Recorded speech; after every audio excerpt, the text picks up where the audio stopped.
Good evening, everybody, and welcome to the GDP Sports High School Football Broadcast. Tonight's game is brought to you by the following sponsors: Frost, more than a century of serving Texans and now in the Frost Tower. Central Builders, the Ehrlich family is dedicated to the construction industry with coast-to-coast projects. The law firm of Thomas J. Henry, open 24 hours with legal experts on call. John Lester's Insure One, providing Texans with home and auto protection. By Randolph Brooks Federal Credit Union, a credit union that puts people before profits. By APIA Connected Investors, Shannon DeLon, providing insurance for real estate investors. BCFS, a beacon of hope for families around the world. REMAX, by Chris Collins, buying or selling a dream home in the real estate world. GPS of Texas, peace of mind for all drivers with installed tracking devices. Dr. Eric Kuhl, providing that $1 million smile with a future of dental health. By Gridiron Heroes, dedicated to assisting young men suffering from football-related spinal cord injuries. Cherry Hills Baptist Church, where the Lord provides the football field for eternity. By Mecca Sportswear, supplying a leather jacket of pride for your school and sport. Eagle Print, where San Antonians take their printing for quality and satisfaction since 1974. Also brought to you by one name that stands out in the San Antonio rental car business: Budget Car and Truck Rental on Sandow Road just east of 281 North. And also brought to you all season long by Blake Stevens and GPS of Texas. Good evening, everybody, from this magnificent downtown structure known years ago as Henry's Hacienda, the beautiful Alamo Dome, for Week 2 of the 2019 high school playoffs. I'm Gary DeLon, of course, and with the youngest play-by-play announcer in the entire Lone Star State, Chase Cooper Holly, we're ready to describe this gridiron grapple between two of the best teams in South Texas. We'll also have Rob Hicks, our producer-engineer tonight, Charles Vickers on the sideline, Mark Witherell helping us with color and stats, and our special guest, John Lester. We're also going to have the two McKenna brothers from Brandeis High School, who played for the Holmes Huskies years ago when I was a very young guy and doing the game still, even in those days. So we have the district champions of 28-6A, the Broncos, and the kingpin of District 26-6A, the Clemens Buffaloes. The Alamo Dome opened in 1993, of course, and the first game played in this giant structure was the Chili Bowl between Fox Tech and Lanier High School. It was always scheduled as the last game of the schedule for those two longtime rivals. But in order to inaugurate the opening of this great structure, Fox Tech and Lanier changed their schedules, and Fox Tech won the game that night 14-7, and that was when Charlie Pena was the coach of the Buffaloes. They were the Fox Tech Buffaloes. And also, David Fortas and I, along with Mo Aguilar, had the privilege of broadcasting that initial contest. Now, before that, the Dallas Cowboys and New Orleans Saints had played an exhibition scrimmage here, but the Tech Lanier game was the first game that counted on this artificial turf of the huge facility. Drew Pearson and I were on hand for that Saints-Cowboys game. It has been the home for the Alamo Bowl that also had its initial game in that 1993 season, and we were just told a while ago it could be Mike Jinks coming here with Southern Cal Trojans in the Alamo Bowl. We'll know more of that later. Some 43,000 fans were on hand to watch the Iowa Hawkeyes play the California Golden Bears in 1993. But not a very big crowd, and there was some skepticism, but no one could have predicted the tremendous success the holiday contest would have in the next 26 seasons, and thanks to Derek Fox and Julie Baker and Rick Hill and the whole staff for making it such a great holiday event. Now more than 60,000 fans visit this indoor facility to watch the most successful game of all the holiday contests played on ESPN. One of the oldest high schools in this region against one of the oldest in its district. We have Clemens, has been educating young people for decades and was founded back in 1961 as Schertz Cibolo High School. It was renamed Schertz High School in 1967, rather Samuel Clemens High School. And then it's a school in the Cibolo ISD, and they stunned the Texas football scene, upsetting the number one ranked team in town, the Judge Rockets, number 4 in the state, 2 weeks ago, 34-30. And boy, was that a big stunner in the state of Texas high school football. Brandeis coming into this game 11-0 after the Clemens team is 11-1. Well, I guess, yeah, Brandeis is undefeated. And it is named after Louis Brandeis. It opened in 2009 and is one of the many high schools in the NISD. They also have one of the best prep mentors in the state in David Branscombe, and he's also been one of our coaches of the year for the quarterback club, as has Jared Johnston. Chase has the information of these two Big 11s in South Texas, and we're going to be back with Chase Holly in just a couple of minutes. You're listening to Frost High School Football Playoff Football. The most important team member isn't always playing in the game. Sometimes they hold a clipboard on the sideline. A good coach doesn't just call plays. They instill confidence in the individual and help the team overcome adversity.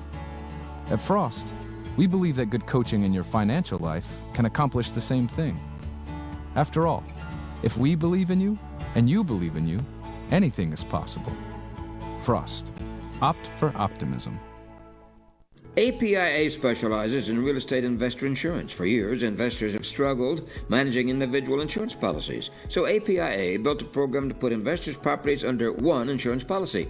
They've been helping investors save time and improve cash flow nationwide since 2001. APIA has the flexibility to meet the unique demands of both investors and financial institutions. Call in the real estate asset protection experts today, www.apiaprotects.com, or call 877-752-2742.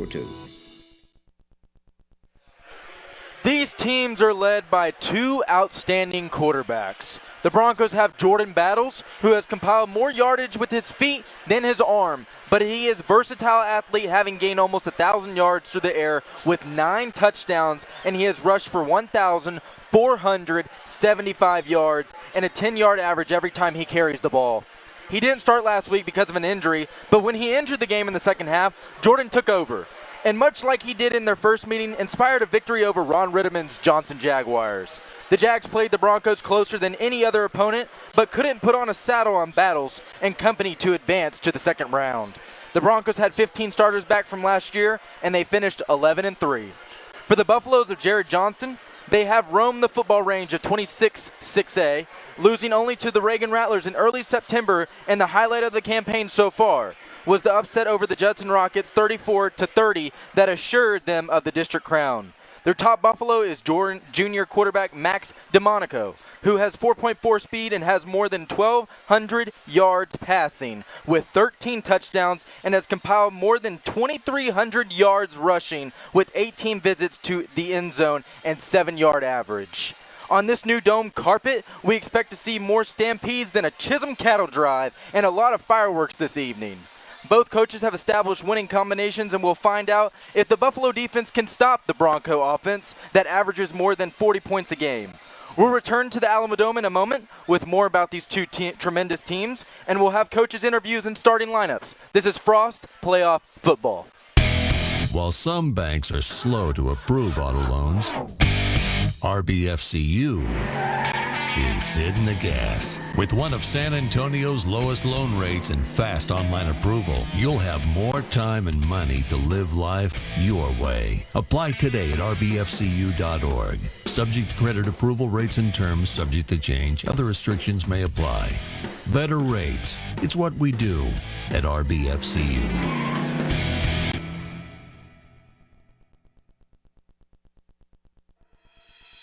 Hard work, dedication, commitment. Qualities that are found on a winning football team and qualities that you should look for in a contractor. Central Builders has conducted their businesses by these qualities for 25 years. The dedication has resulted in coast-to-coast clients who aim to build, remodel, and restore their large and small businesses. Many school districts and grocery chains, such as HEB, have selected CBI as their first string to implement and improve existing structures as well. Call CBI 210-590-0235.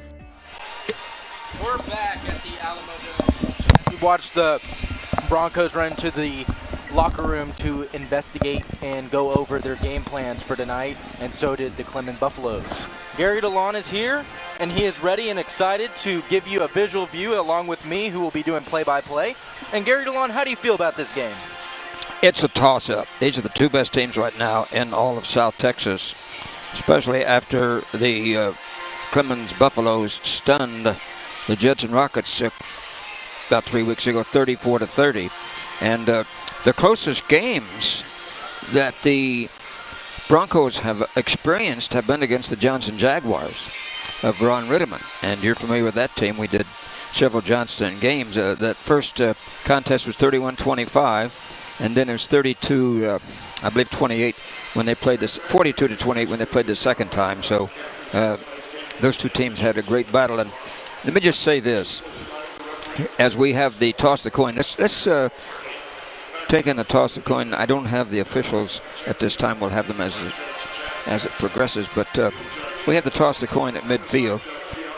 The Samuel Clemens Buffaloes are home team in their purple and gold and white.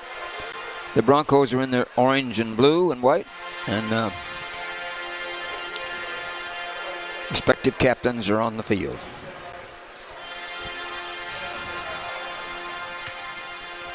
(11-0) for the Brandeis Broncos and 10-1 for the Clemens Buffaloes. Beautiful night in San Antonio, and it's magnificent here in the Dome with a $60 million facelift and renovation. So it is one of the finest facilities in all of the country. Seats about 66,000 when it's jam-packed. And we're going to know pretty soon who the opponents are in the Alamo Bowl on December 31st. Do we have audio, Rob, or not? You're the visitors, you're going to call the toss. This is the coin that we're going to use as the coin from the state championship last year. The UIL will be the head, the state will be the tail. But before we call it, I want you to tell number one down there what you're going to call. Can we hear that? I don't. Okay. Looking for a tail. Okay, we're looking for the state. Here we go. It is a head. Clemens will win the toss. You win the toss. Which way you go off the field? You want to kick from the scoreboard, turn and put your back to that way? You may come around here. Clemens has won the toss. They have deferred to the second half. Brandeis will receive on this end. Men, good luck and God bless. Let's have a great game. You've heard the toss of the coin, and the Clemens Buffaloes have decided to kick off to the Broncos, and they're in their white traveling uniforms with the orange trim, of course. Clemens in its purple. Your captains for gold. tonight's game for the So let's visiting look Broncos, now, number 5, Austin Garcia, down on the number field. 6, Jordan Battles. We'll take a timeout, and when we come back, we'll hear first from Coach David Branscombe of the Brandeis Broncos. According to the National Highway Traffic Safety Administration, more than 100 Americans die each day in traffic crashes, and thousands more are injured. If you were injured in a car crash, call Thomas J. Henry. Thomas J. Henry handles serious auto accident cases and gets serious results for injured clients. Start your free claim today at tjhlaw.com/radio. That's tjhlaw.com/radio. San Antonio, Texas. Every family wants the assurance that their most valuable possessions are protected and secure for the future. That's why you need the most insurance coverage that budgets can afford. Even though his company is headquartered in Texas, John Lester is expanding his company from coast to coast. He has recently added several major insurance companies to better serve his growing clientele. You are protected from hurricane, fire, auto accidents, even a polar bear attack. John Lester once played linebacker for the Bastrop Bears, knows the importance of insurance. Call John Lester's Insure 1-210-541-9771. Before the season started 12 weeks ago, you guys had no idea that you'd be at this point. And the two best teams in town right now, tonight will tell the tale who advances. And actually, this is a toss-up game, I think. Well, when we finished last year and lost to Westlake, we got a big wake-up call on where we were as a program. January 17th to the day, our leadership made a goal to be one of 4, to do something no Brandeis team has ever done before. So for us to be here now is what we expect. So it definitely is going to be a hard-fought match, and we're going to have to play our butts off. But we're excited about the opportunity. How is Battles? Is he going to be ready to go? It's perfect. As perfect as you can be. We obviously were cautious based on the amount of reps last week. Wanted to protect him as much as possible, but just felt like the way we were playing more defensively than offensively. I think our backup Bear Wintry was doing a fine job. but we were just struggling with what Johnson was doing offensively and needed a spark. You're averaging a little better than 40 points a game, yet Johnson gave you the toughest times of all the opponents this season. No question. I think they had obviously based on the injuries and the loss of a pretty key component running the football and Reasoner's ability to throw the football, I think they decided to attack through the air, and they did. And so, obviously teachable moments, but it's also on film. So we had to go back to the drawing board and make sure we've got our kids in the best possible position to be successful. But they definitely woke us up in some areas. After 11-0 going into your 12th game, how is your health on the overall team? Well, we are surprisingly in a good place. It's hard to say that when we lost in the O'Connor game, probably our strongest defensive leader in Alex Trevino, who was a defensive lineman for us. He was a captain as a junior. I mean, he's heart and soul. So to say that we're in a good place is leveled with losing a great player mid-season, but overall as a team we've made out pretty good so far. Didi Monaco is the guy who really beat Judson, so you're going to have to keep your eye pretty much keyed on him. No, there's no question for us to be successful on defense we're going to have to stop two, and that has proven to be a hard chore for a lot of people. He is a phenomenal player. We've got a good quarterback as well, but they're different in how effective they are, but they're both very effective. Well, the two best teams right now in the city of San Antonio, and it's great that we're here to do your game tonight against the Buffalo. So the Broncs against the Buffs. Yes, sir. Yes, sir. I love bees. David, you've had a great season, and congratulations on what you've done. And last season, too, was very successful. But I know you want to advance. And should you win tonight, who's next? Well, it'll be between Eagle Pass and Edinburgh Vela. So they're playing tonight as well. So we'll know when this game is over. Would that be a home and home, or would it be a neutral? It has two tails based on who wins. One would be a neutral, and one possibility of being back at the Dome. Congratulations, buddy, and we'll have Charles Vickers on the sideline, and we hope that he can talk to you after the game. Love it. Love it. Appreciate your time. You're listening to Frost High School Playoff Football. And the starting offensive unit for the Brandeis Broncos of Coach David Branscombe, 36 years old, born in Phoenix, Arizona, grew up in Jacksboro, Texas, played 4 sports: football, basketball, track, and baseball. His granddad's an Army colonel. His dad is a minister. He's graduated from Cisco Junior College and Mary Hardin Baylor. 2 coaching mentors, Corky Nelson and Pete Fredenberg, were instrumental in his career. He's the first to be inducted into the Mary Hardin Baylor Hall of Fame. All-American mention at linebacker and coached with Pete for 15 years in Belton. Came to Brandeis as defensive coordinator and coached Jarrell Freeman of the Chicago Bears, coached in the national championship game. His defense allowed lowest yard per carry in the nation. His wife is Courtney, teaches at Boone Elementary. She does, a graduate of Charlton State. Grew up in Temple. Son is Aiden, 5, and Maximus is 3. They call him Max. Trust, commit, and care are his credo. At wide receiver on the left side, Joshua Suarez, 6'1", 160 junior. Branson Gallegos, 5'11", 225 junior. Left tackle, left guard is Jose Plieco, 5'11", 283 junior. Center, Alex Martinez. And let's see, I'm not sure if he is the one he talked about being injured. I think he talked about Alex Trevino. I'm not sure, but anyway, he's a 6'2", 265-pound senior. Wow. Thomas Matty, 6', 265 senior right guard. Right tackle, Angel Lopez, 6'2", 260. Can you believe that? 3 guys right there, 260, 265, 260, and 283. Then you got a left tackle midget, 225. Chris Bowen is a tight end, right? He is 6'4", 230, senior. Then at fullback, Corian Holmes. He can move, 5'9", 183 senior. And the other running back is Jay Runhell, 5'8", 160 senior. Alex Palomino, what a great name to ride the range with, 6', 168 junior. And here's the guy that makes it all work, Jordan Battles, 6', 180, a junior, 38 touchdowns in 2018, 3,474 yards. He has 1,646 rushing and he set a sophomore record when he had that, and that's Jordan Battles, and he's the key in this offense tonight. Now, defensively, we'll have the lineup for you for the Clemens Buffaloes when we talk with Coach Jared Johnston. But first, let's take this time out. We're going to go to the interview first. All right, we'll go to Coach Jared Johnston.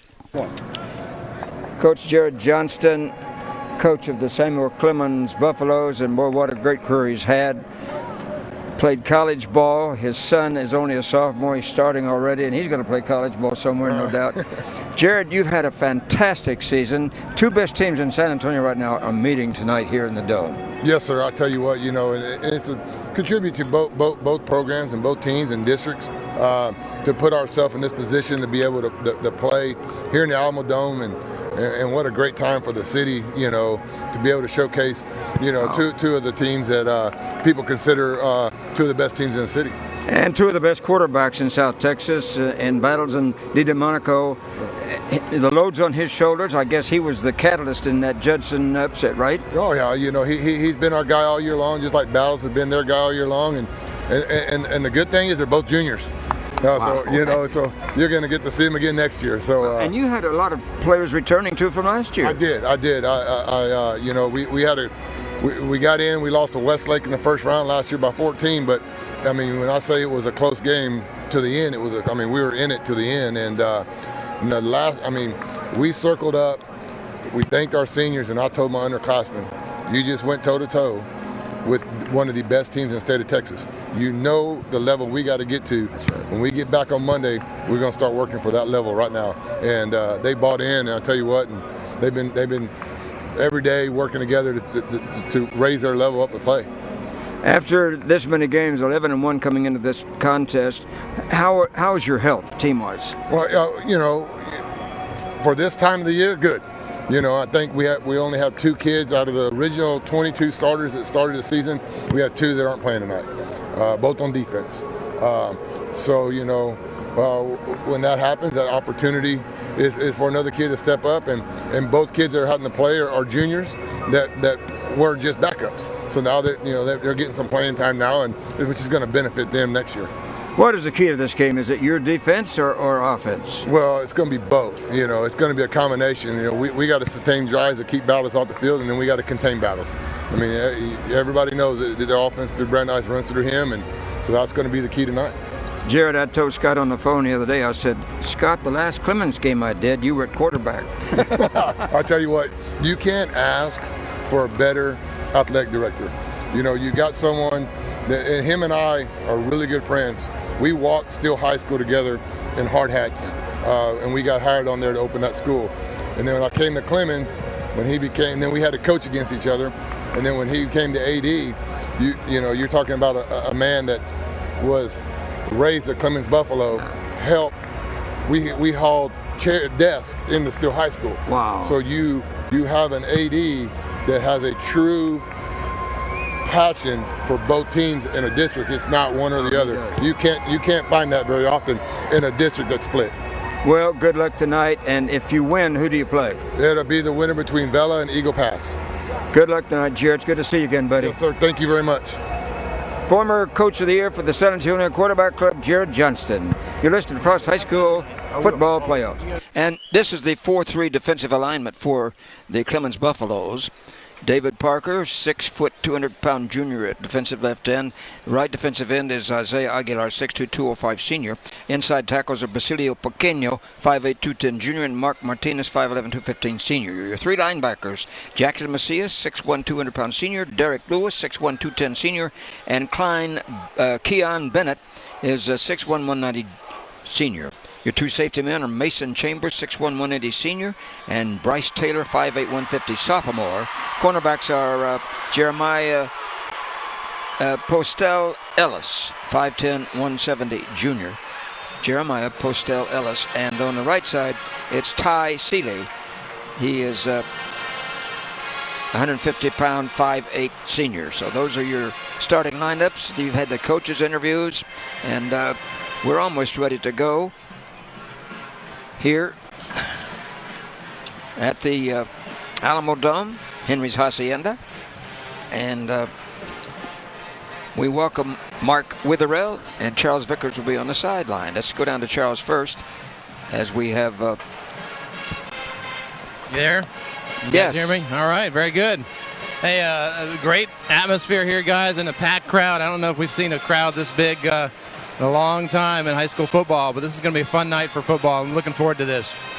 The Big Orange Crush, that's the Brandeis Broncos, and the Samuel Clemens Buffaloes. Normally I give you guys a little weather update, but the weather inside the dome is immaculate. And want to thank Andrea Holly for providing us sandwiches and drinks for tonight, and being hospitable with the great atmosphere we have. And also Mark Witherell is here, and I'm excited about this ball game. Well, you got to just say this. Both teams combined 21-1. I mean, these two teams don't like to lose, and they play like they want to win every day. There's nothing wrong with seeing a big game in a big atmosphere, and I think these two teams are going to raise to the occasion. Well, the Clemens Buffaloes are the home team tonight, but it doesn't make any difference here in this magnificent facility. And I want to say hello to the members of my family listening in Virginia tonight. And Jerry and Paul and my sister-in-law Catherine, they're tuning in on GDP Sports on the Facebook, and it's a great way. And Steve Fanning has been listening to us too over the past few weeks. We hope he's aboard with us in Hawaii. So we had more than 1,000 visitors here a couple weeks ago on our internet, and we may have more than that tonight as we have hit playoff time. We have a huge officiating crew tonight. We have 7 officials. And we have a beautiful facility that has been renovated to the tune of $60 million. Tomorrow afternoon, it will be UTSA playing at home against, I believe, Central Florida, or Florida Atlantic, I believe, tomorrow. And Coach Wilson is hoping to get the Roadrunners into the victory column one more time. A lot of big games this weekend. Oklahoma and TCU, Baylor hosting the Longhorns from Texas. Yeah, a couple big games around the high school scene as well, Gary, with Lake Travis playing against the Madison Mavericks. The winner there plays McAllen Memorial or Weslaco. And then the Judson Rockets playing the Reagan Rattlers, who, let's be honest, that was an upset win last week where Reagan took out O'Connor. So yep. That winner goes also down to the Valley to play the winner of Laredo United or San Benito. Both of these teams have speed and great offenses, and probably their offenses are more productive than their defenses because they've been high-scoring outfits. Here come the Broncos through the papier-mâché marquee at the eastern end of the Alamo Dome. And the Buffaloes will be stampeding through their tunnel and helmet on the western side of the stadium. Jordan Battles, boy, he is a dandy, as is Max DiDomenico. Both great quarterbacks. Both will be playing college ball. They're both juniors. Battles averaging 10 yards a carry, and DiDomenico averaging 7 yards a tote. And here come the Buffs. Wow, it's like a college atmosphere in here. It's beautiful. That crowd cheering for their home team, and it's in our ears as well. It's so loud. It's a lot of orange on the far side, a lot of blue and gold on this side. And that's how it is when you get up into the later on ranks of the games. Is like the crowd gets stronger and stronger as you go. Once you get into that top level of being in playoffs, and especially the second round, you start hearing a lot more school spirit because you have a chance of getting more and more and more, and you just keep advancing. And those teams at state are just absolutely wild. It really sounds like a college experience. And I also don't think that either of these teams are going to be awed by the environment, because both these teams are used to playing monster games. But let's just put it out in front. You advance here, you've knocked off a big a competitor, and you go farther, one more step towards the state championship. And I want you to look at this line of players on each side of the field. I mean, my goodness, that looks like a whole town over there on the far side. And same thing with the Buffalo side retired Senior Master Sergeant below the press box Catherine here. Butler, and retired Chief Master Sergeant Jeffrey Gideon. And of course, the color guard tonight, preparing the for U.S. the Flags national Cadet anthem Major here Sarah Garcia, for a very the good US crowd. Flag Guard I'm is going to Cadet guess Captain 10,000 maybe Iridian Coronado. already. The Texas Flag is Cadet I just want to show you these, ladies and Richard gentlemen. Stevenson, and the Texas Flag Guard is Cadet Technical Sergeant As this Jesus camera Martinez. looks at it, these are 2 tapes on a very historic And now day, please join 56 me in honoring years America ago as today, the my Clemens friends. Choir The sings our assassination national of anthem. JFK. Sad time for the nation. Oh, say, can you see by the dawn's early light what so proudly we hailed at the twilight's last gleaming, whose broad stripes and bright stars through the perilous fight o'er the ramparts we watched were so gallantly streaming, and the rockets' red flare, the bombs bursting gave proof through the night that our flag was still there. Oh, say does that star-spangled banner yet wave for the land of the free and the home of the Beautiful rendition of the national anthem by the Clemens choral group, male and female, and it was beautifully done, young people. Thank you very much. And the United States of America honors its men and women in uniform. And please remain today. standing until the color guard has left the field. And we will have Lieutenant Colonel Sean McKenna Thank with us you. at halftime. Where did John Lester go? Was he able to see the game? Good.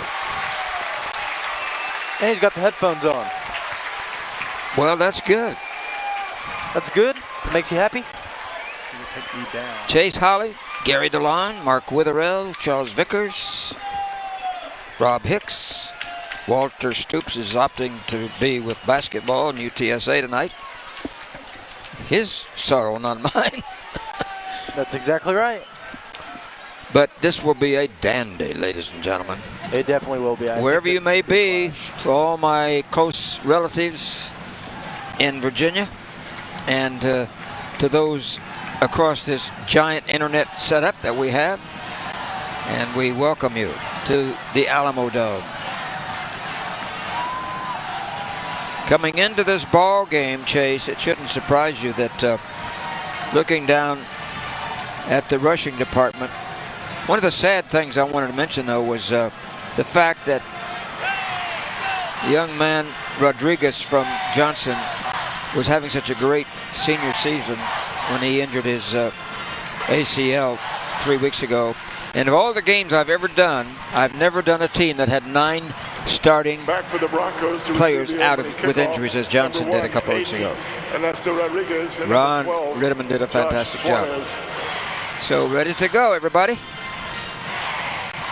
And Brandeis will be receiving, and the Buffaloes will be kicking. And back deep to receive for the Broncos will be number 1, which is Anesta Rodrigo Aiden, and number 12, which is Suarez Josh Suarez. And kicking off, Jackson Macias. And kicking for the Buffaloes will be number 21, and that is Jackson Macias. So we're going to have a great ball game. I really do think this is going to be a mashup, Gary DeLon. It's going to be a very exciting ball game. Lots of things to really pinpoint, especially with this ability and skill that each of these teams portray. well, happy birthday today. It's the birthday of tennis star Boris Becker, born in the state in 1967. What a They called him Das Wunderkind when he was a teenager. He was called the Wonder Child when he was a tennis star. A Wonder Child? Yes, that's what they call Boris Becker. He won Wimbledon, I think, at 18 or 19. Whoa. So we're getting the call now from the referee that we're ready to play ball here at the Alamo Dome. Henry's Hacienda, everybody. As the environment starts to ramp up, as we await the boot by Macias.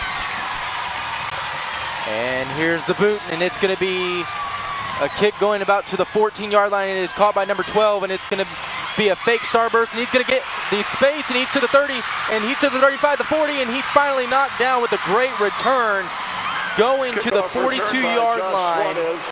Or they're going to mark it at the 43, and returning that ball was number 12, and that's Josh Suarez. So the Brandeis Broncos will take the wheel for the first time, for the first drive in this game. 31 yards. Tremendous return of about 28 yards. 32 yards to be exact. And that's just what they needed to get this ball game started, and it'll be 1st and 10 from the 43-yard line. And guess who's in command? Battles. He started, he'd been hurt. He missed some action a couple weeks ago, but he's back. Right. Here's the fake handoff. He's going to throw it through the middle, and it's going to be tipped by one of the Buffaloes. And making that great tip was, I think, reading that number is 18 or 16. Is it 18 or 16? I can't tell.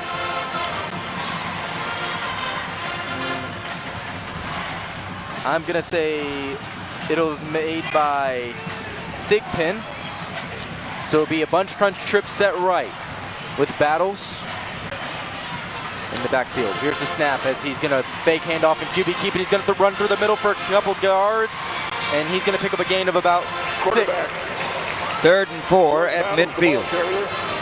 Making good headway as the Broncos will have to get a 3rd down conversion here. Gain of 7, 3rd down and 3 from the 50. With specific play calls, they can get the 3rd down and keep moving the chains, or they will have to punt. Isaiah Aguilar made the last stop. We double wide out, set left, single set right. Here's Battles taking the snap as he fake handoff, and he's going to keep, and he's going to go through the left side, and he's going to fumble the ball, and it's picked up by the Buffaloes, and he's still on his feet, but he throws the ball down, and it's going to be marked at the 49-yard line in the Buffalo territory. Derek Lewis, 215-pound linebacker, 2-year letterman, came up with the loose pigskin. Charles Vickers. Well, it went off another player's helmet, number 12, and the ball just popped straight up in the air, so it was a legitimate fumble. 1st and 10. And an easy recovery and a big momentum change for Clemens. So it'll be the Buffaloes now taking headway. DeMonico will be at quarterback. And DeMonico was the reason why they won over Judson 34-30. Trip set left, double wide out set right. 3-man front. DeMonico taking the snap all alone, looking to his right. He's going to throw out right, and it is caught. He's to the 45 and brought out of bounds. That's DeMonico's pass. That's Thigpen. Thigpen is the receiver. So that'll be 2nd and 4. We'll give you the starting lineups here momentarily. It happens so rapidly. And both of these teams are going to be playing some fast-paced offense. Definitely no time to stop and think. Double wide out set left. Now it's going to be almost a quad formation. No, 5-man on the left side. Here's DeMonico keeping. He's going to get the 1st down and run out of bounds as they're going to mark it at the 39-yard line. Here's the lineup. Max DeMonico. You got Amari Williams, Devontae Butler, and Vicente Pettis and Caleb Thigpen are the outside men, receivers. Jackson Andrews, Jake Johnston, Elijah Gonzalez, Frederick Ephron, Jared Zuniga, and Earl Tovar. Trip set right, double wide out set left. DeMonico counting and taking the snap. Now looking to his middle, and it is caught for a gain of maybe 4, or they're going to do 5. Edwards on the reception. Andrew Edwards, the backup wide receiver, has 302 yards for the season, 11 yards per catch. And then he picked up 5.5. From the 34. So that'll be 2nd and 5 with 10 minutes left in this first quarter of excitement already. Double wide out set left, single set right. DeMonico now putting the man in motion as he goes and stays, and he's going to QB keep, and he's going to try to find space, but the Brandeis Broncos locked him down. Yeah, and the first guy to get in there, as he read the play very well, and he came in out of his defensive backfield position, and no gain, and that was Frank Wilson, the coach's son from UTSA. He read it and played it and stopped it, and it's 3rd and 4. Yeah, credit to Jordan Flowers for being the first one in there and knocking him out of his path. So we double wide out, set left, single set right. Here's DiDomenico. Taking the snap, now looking to his left, now rolling to his right as he tries to find a man downfield, and he's going to throw into the middle, and it's intercepted by the Broncos, and it's to the 30, the 35, the 40, and he's going to limp over one person and get to about maybe the 45-yard line, and it was Jordan Flowers, the same youngster that was just mentioned by Charles Vickers, and he returned it for about 18 yards. Wow, what an exciting beginning, huh? And that's the defensive stop that they needed to redeem themselves on that last fumble. And DiDomenico, he had time to get rid of it, but he was on the move. And so 2 quick turnovers here in the first period, and you've still got 9:04 to play in the first stanza. So it'll be Battles coming back onto the field. Double wide out, set right, single set left. With the blocking back now going from left to right, that's the tight end.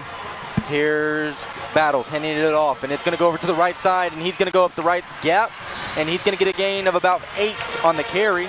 Holmes, the ball and that's carrier. Holmes carrying for a gain of 8 on the run. Corian Holmes, their leading ball carrier, 5'9", 183. He's a senior.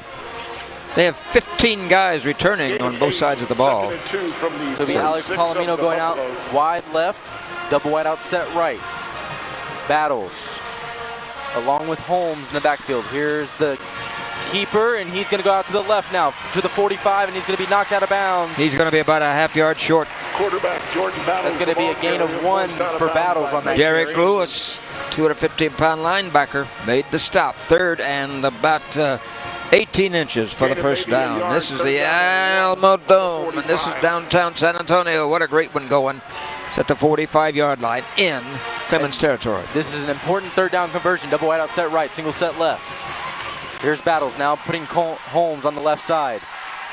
Now Holmes coming across in motion, and he's going to fake handoff, and he's going to go through the middle for the first down and more. He's to the 35, the 30, to the 25 as he's knocked out of bounds at the 23-yard line. What a great run by Battles as he has that eye to see those gaps. Forced out of bounds by Ty Seeley. 22 yards, and Ty Seeley saved longer gain, 5'6", 150-pounder. Boy, can Battles move, huh? He definitely can move, especially with his speed and his size. Double wide out, set right, single set left. Here's Battles, hurry up offense. Now running and QB keeping, he's going to go to the right side. He's to the 15, the 10, and he's going to knock one player down to the 5. As it took 3 Buffalo to bring him down. At the 19, 3-yard line, and it was Courtney Komeniak who made the last final hit on him. It's 1st and goal, my friends, in the red zone. 1st and 4 in the red zone with 7 minutes, 25 seconds left in the first quarter. Double wide out, set left with Battles and Corian Holmes on his left side. Here's Battles taking the snap, and he's going to QB keep and try to find the middle, and he's going to try to push his way in the end zone. He's got it. It's a touchdown for the Broncos to make it 6-0 against the Clemens Buffaloes. And the reason is, we told you earlier, Gallegos, Priego, Martinez, Marian Lopez, they average 260 pounds. It's a 260-pound average in that offensive line, and they just put their muscle to work and surged forward for the touchdown. As we await the PAT attempt by number 30 for the Broncos, that's Xavier Lopez, and it is up, high, far, and good, making it 7-0. 7 minutes, 11 seconds left in the first quarter. You're listening to Frost Playoff Football. The most important team member isn't always playing in the game. Sometimes they hold a clipboard on the sideline. A good coach doesn't just call plays. They instill confidence in the individual and help the team overcome adversity. At Frost, we believe that good coaching in your financial life can accomplish the same thing. After all, if we believe in you and you believe in you, anything is possible. Frost. Opt for optimism. After 2 turnovers to start this game, Brandeis takes the ball and gets 5 plays, 54 yards, 2 minutes and 29 seconds off the clock. Jordan Battles left, Jordan Battles right, and on that one is a 4-yard run for the touchdown. Extra point is good. That means Brandeis 7, Clemens 0. And it means that 2 turnovers were costly, but it was more costly for the Samuel Clemens Buffaloes because it set up a great field position inside the 45, at about the 47-yard line after the recovery. The interception. So what a way to begin this one, huh? My goodness. Definitely a great way to begin this game, as it's a toss-up between 2 teams, and 2 teams with great agility, great ability, and just overall great football. Well, you've got 2 big lines there. One averages 260, the other averages right at almost 268. That's for the Clemens Buffaloes. They are huge for high school kids, but then that's why they're here too. To receive the kickoff. Well coached, well trained, number 18, Caleb and they got a lot of talent. So it'll be the Brandeis Broncos to kick off to the Clemens Buffaloes, and back deep will be Thigpen and Andrew Edwards. And kicking the ball will be Xavier Lopez for the Brandeis Broncos. 7-0 early, first quarter. Alamo Dome, if you're getting here a little late, you've already missed a lot of excitement, friends. Well, not really, not if they're listening to the Facebook. And here's the boot, and it's going to be a pooch kick, and it's going to go out of bounds. Well, that's going to give them great position there. That is going to give them great position as they try to get the pooch kick on them so they couldn't return it back deep because of the speed. So it'll be the Clemens Buffaloes ball. And it'll be placed. Max DiDomenico. Boy, he's a dandy. He's only a junior. He's only a junior? Both quarterbacks are juniors, so do talk about great futures. On the kicking team, by rule, Clemens has elected to take the ball 5 yards from the out of bounds spot, first down. Definitely great. 5-yard penalty Buffaloes at their 37. tacked on to the end of the play, so it's at the 37. So it'll be 1st and 10 for the Buffaloes. As the last offensive drive they had, they threw an interception, and the Brandeis Broncos took it for 7 for a drive. So it'll be double wide out set left, single set right. Here's DiDomenico putting a man in motion. Now he will stay, and DiDomenico will hand it off, and he's going to get through the right side, and that's number 9, Williams on the carry. Amari Williams, 5'7", 164, speedster. Zachary Watson. 1-year letterman. So it'll be 2nd and 2 for the Buffaloes. He's averaging 7 yards a carry, has 10 touchdowns already this year. Double wide out set left. Now a man in motion.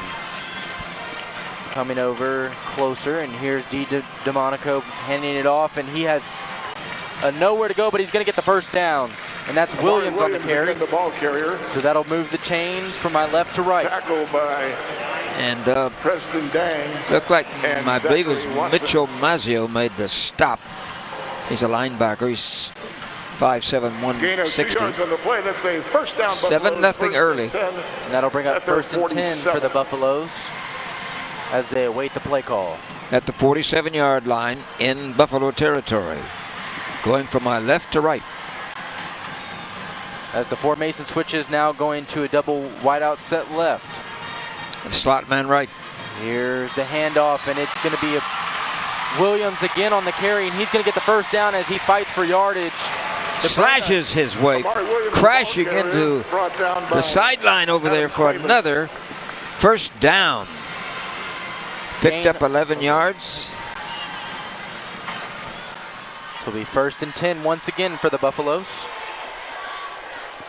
Gain of 11 yards on the play. The Brandeis Broncos are going to have to find a way to stop the Buffaloes because that'll be the way of winning the game is the defenses for both sides of the ball. 1st and 10 at the 42 in Buffalo country, Here's DiDomenico looking, now being pressured, rolling to his right side, looking for a man to throw to, and he's going to run out and get knocked out of bounds. But he's going to pick up Domenico, 8 on the carry, carrier. making it 2nd and 2. Forced out of bounds by And Nicholas And Dominguez. he's limping. Nicholas Dominguez, 6'2", 220, linebacker, made the stop. Gain of 8. Second and 2. with the 34. 7-0 early. Broncos from Brandeis.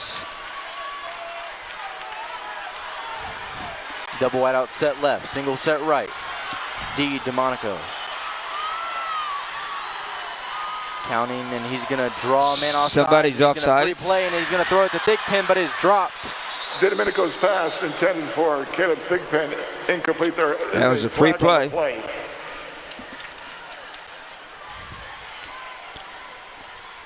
the As we await the play call. Or the Offsides against the Broncos. That'll cost them 5. 5:12 to play in the first. Offsides. Number 90 on the defense. In the that'll neutral give zone them at the the snap. automatic first down. 5-yard penalty. And the result of the penalty As they start is a making their first way down. into the territory of the Broncos.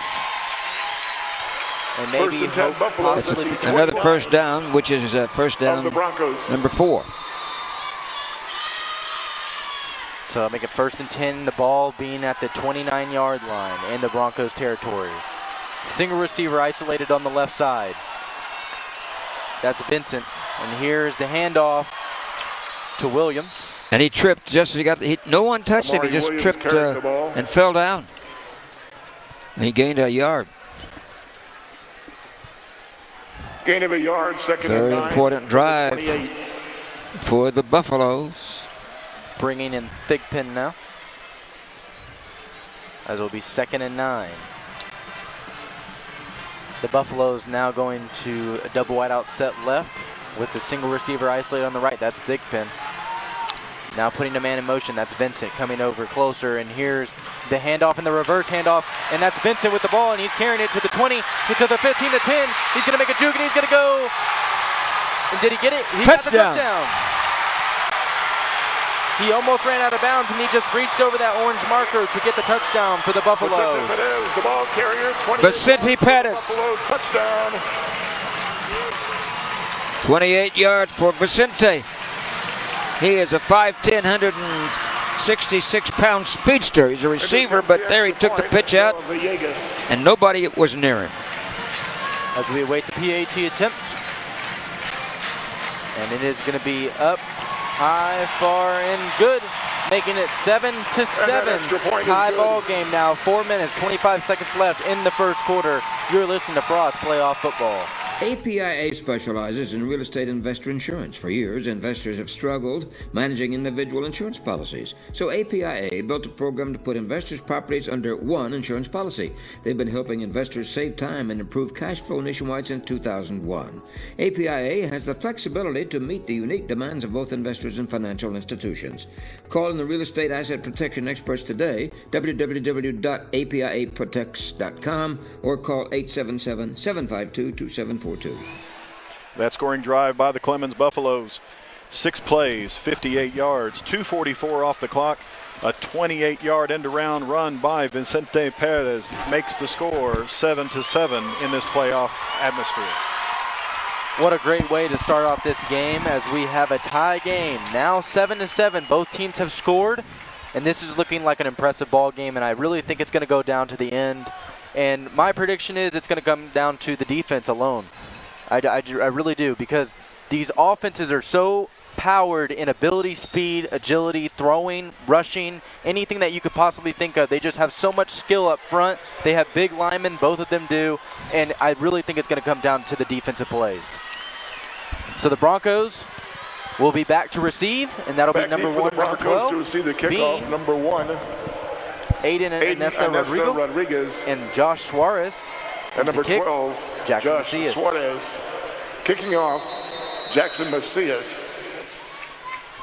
As the Buffaloes line up in their kick formation. As we await the boot. 4 minutes, 25 seconds left in the first quarter. Going from my left to right. And here's the boot, and it's going to be a pooch kick, almost an onside kick, and it's going to be recovered by Kickoff. Alex Palomino. By Alex Palomino. So the Broncos will First take and the 10. wheel on the offensive Brandeis drive at once their again to see if 41. they can combat that score by the Buffaloes. The ball kind of went into no man's lane there, and Alex Palomino was very aggressive for Brandeis and going after that ball, and good job for hanging on to it. I will say that was a very strategic kick. So this will be the third offensive possession for the Broncos. Trip set right, single set left. Now a man in motion, coming from behind. And here's Battles pitching it out, and he's going to go over to the right side to the 40, and he's on the outside. He's to the 50, and he lost the ball, and that's Rangel running the ball. J-Nova Rangel, the ball carrier, forced out of bounds by gain of 11 for Rangel.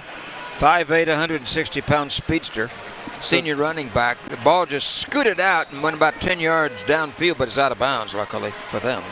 Gain of 11 on the play. That's a first down, first and 10 at the 48 with the ball of being the placed on the Buffaloes. 48 in Buffalo territory.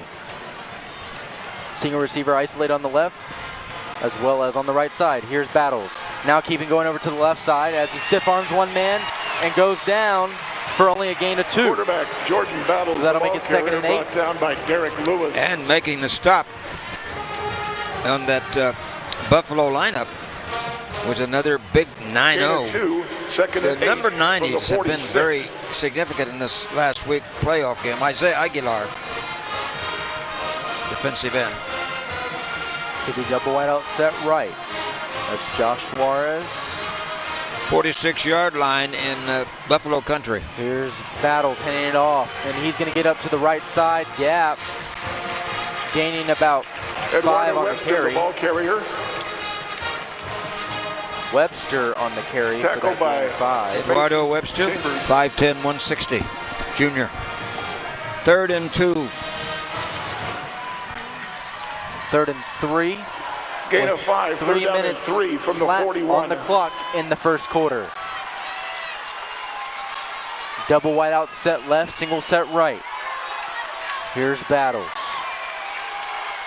Setting his feet now, putting a man in motion. That's Suarez, and Suarez is going to pass, and Battles is going to keep getting the first down, and he's going to be hit and brought down. Picks up about 8 yards, first down. Carrier, tackled by Basilio Pequeño. The ball is going to be marked at the 34-yard line. David Parker makes the hit. The Brandeis Broncos Gain of 7, first making and their 10 way at the closer and 34 closer of to Clemens. the Buffalo's end zone. Gain of 7 for Battles. Double wide out set left, single set right. Here's Battles throwing out on the right side. It's caught, and he's going to get the first down with forward progression, I think. Battles That's Palomino on the reception. Complete to Alex Palomino. And on the defense, it's Jeremiah Postel Ellis. By Jeremiah Postel Ellis. Oh, he's just going to be a short yard away. Maybe not even a yard. Gain of At the 9, 25. 1 from the 25. Trip set left, single set right. Battles. Going from my right to left. Single now putting a man shotgun. in motion. And he's going to keep and run through the middle as he crashes and burns. And he's going to get the first down. Quarterback Picking Jordan up a gain Battles of again, 3 the on the ball carry. carrier. The ball is going to be marked at the Tackled by David Parker. 22-yard line in Buffalo territory. Gain of 3. Alec That's a first down, Martinez, first and 10 at the 265-pound 22. senior, made the block that opened the door for him to get the first down. 1st and 10 on the 22. Double wide out set right, single set left. 1 minute, 47 seconds left in the first quarter. Now a man is put in motion. That's Suarez. Battles keeping now, going through the right side, trying to get something, and he only picks up a yard. Making it 2nd and 9. Again, quarterback Didn't Jordan get to the Battles, red ball zone carrier, yet. Tackled by And, Jackson Macias. It was Derek Lewis, number 22, from the linebacker position, came up there and made that nice stop. Gain of a yard, 2nd and 9 from the 21. He's a young man that recovered the fumble earlier in the quarter. Battles has 9 carries for 68 yards. Here's Battles throwing out to Suarez, and it is caught, and he's going to go in almost into the end zone as he is ankle Battles pass complete tackled. to Josh Suarez. At the 2. Tackled by Bruce Taylor. Gain of 19 for Battles. to Suarez. Gain of 19 on the play. On the first reception. and goal from Another the 2. first down, which is number 6. Out of the huddle they Brandeis come. Broncos knocking on the door of the Clemens Buffaloes house. Double wide out set left. Here's Battles taking the snap as he gives it off to Holmes, and Holmes is going to go into the end zone untouched. And the reason he's untouched, let me tell you, the reason he's untouched is because he got a tremendous block from one of his tight ends, and that was Saul Patel. He only weighs 160 pounds, but boy, if you execute, he can make it possible, and he did. Another score in the red zone. As we await the kick by Xavier Lopez, and it is up high, far, and good, making it 14-7. The Brandeis Broncos now in the lead with 44 seconds left in the first quarter. You're listening to Frost Playoff Football. While some banks are slow to approve auto loans, RBFCU is hitting the gas. With one of San Antonio's lowest loan rates and fast online approval, you'll have more time and money to live life your way. Apply today at rbfcu.org. Subject to credit approval, rates and terms subject to change. Other restrictions may apply. Better rates. It's what we do at RBFCU. Back in the Alamo Dome as Brandeis has hit pay dirt for the second time tonight. A 9-play drive of going 59 yards in 3 minutes and 41 seconds. A 2-yard run by Corian Holmes makes the score. Brandeis Broncos 14, the Clemens Buffaloes 7. Charles, we can see why these offenses are so volatile. Man, they've got speed in just about every position. Yeah, not an extraordinary large offensive lines on either side, but like you said, Gary, a lot of speed, very aggressive, good play calling.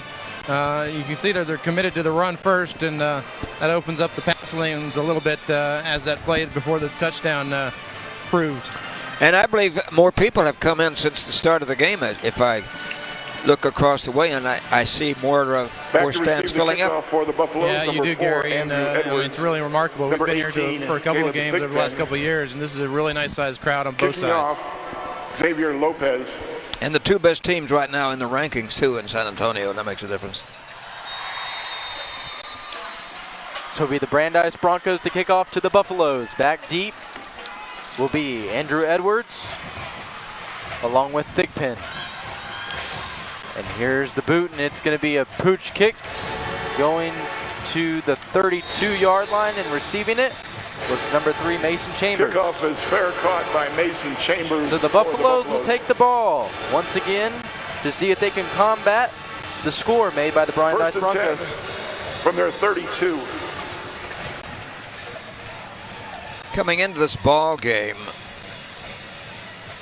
Brandeis was getting it right at 40 points a game. That's what their offense has been logging. And they are a volatile, high-powered team. Because of their fast-paced offensive abilities. And here's the handoff to Williams, and Williams going to get to the left side. He's to the 35, he's to the 50, he's to the 40. He's going down to the 30, and he's going to be hit and caught and brought down at the 21-yard line, but picking up an impressive gain. 47 yards. He zipped to the outside with more finesse than Sean Spicer in Dancing with the Stars. Whoa! Great job of the left side of the offensive line there. Just pushed Brandeis off the ball significantly. Of Brandeis. So this may be a game who has the ball last. It probably will be. I already predicted that. It's going to come down to the defense or who has the ball last. Double wide out set right. Single set left. Now a man in motion. That's Vicente. Vicente coming around. Here's D. DeMonico getting pressure by 2. And he's going to throw out, and it's going to be caught. But it's going to look like no gain. Domenico's pass caught by... Yeah, it was... he made a grab for it as he fell. Vicente Pettis, who scored that earlier. On the play by Alonzo Diego there applying the pressure. He was the one who was kind of beat on that previous run, and he was making quarterback Delmonico run for his life there. Second quarter, Buffalo's 2nd and 10. And that will wrap up the first quarter of this impressive football game in the Alamo Dome down in downtown San Antonio. Brandeis 14, Clemens 7. You're listening to Frost High School playoff football. Hard work, dedication, commitment. Qualities that are found on a winning football team and qualities that you should look for in a contractor. Central Builders has conducted their businesses by these qualities for 25 years. The dedication has resulted in coast-to-coast clients who aim to build, remodel, and restore their large and small businesses. Many school districts and grocery chains, such as H-E-B, have selected CBI as their first string to implement and improve existing structures as well. Call CBI 210-590-0235. Very tight battle here in the Alamo Dome as Clemens is going to get the football back after a Brandeis touchdown. The first half stats, 122 yards of total offense from the Clemens Buffaloes and 123 from the Brandeis Broncos. 14-7 Brandeis before the second quarter gets underway. Time of possession is very even, but rushing yards for the Clemens Buffaloes, 9 rushes for 110 yards, 96 yards on the ground for Brandeis. Evenly matched with great speed on the outside. 2 junior quarterbacks with great talent.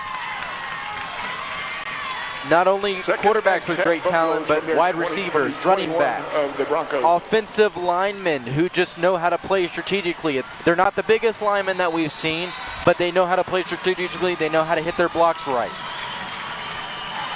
Here's the Buffaloes coming out in a trip set left, double wide out set right. Here's DeMonico. 2nd and 10. As he takes the snap, he's looking to his left, now rolling to his right, getting pressured, and he's almost going to be sacked as he's going to throw into the end zone. And it's caught for the touchdown. Andrew Edwards got it. DeMonico was almost out of bounds. He threw it like a Baker Mayfield toss. And he's built like Baker Mayfield too, as he's really bulky. But he's got a lot of speed and he knows how to zip it in there for the touchdown. Man, these kids are juniors, and what tremendous ability they have. DeMonico and Battles, and it's going to be a battle before it's over. He's only a junior, but he looks like a college player.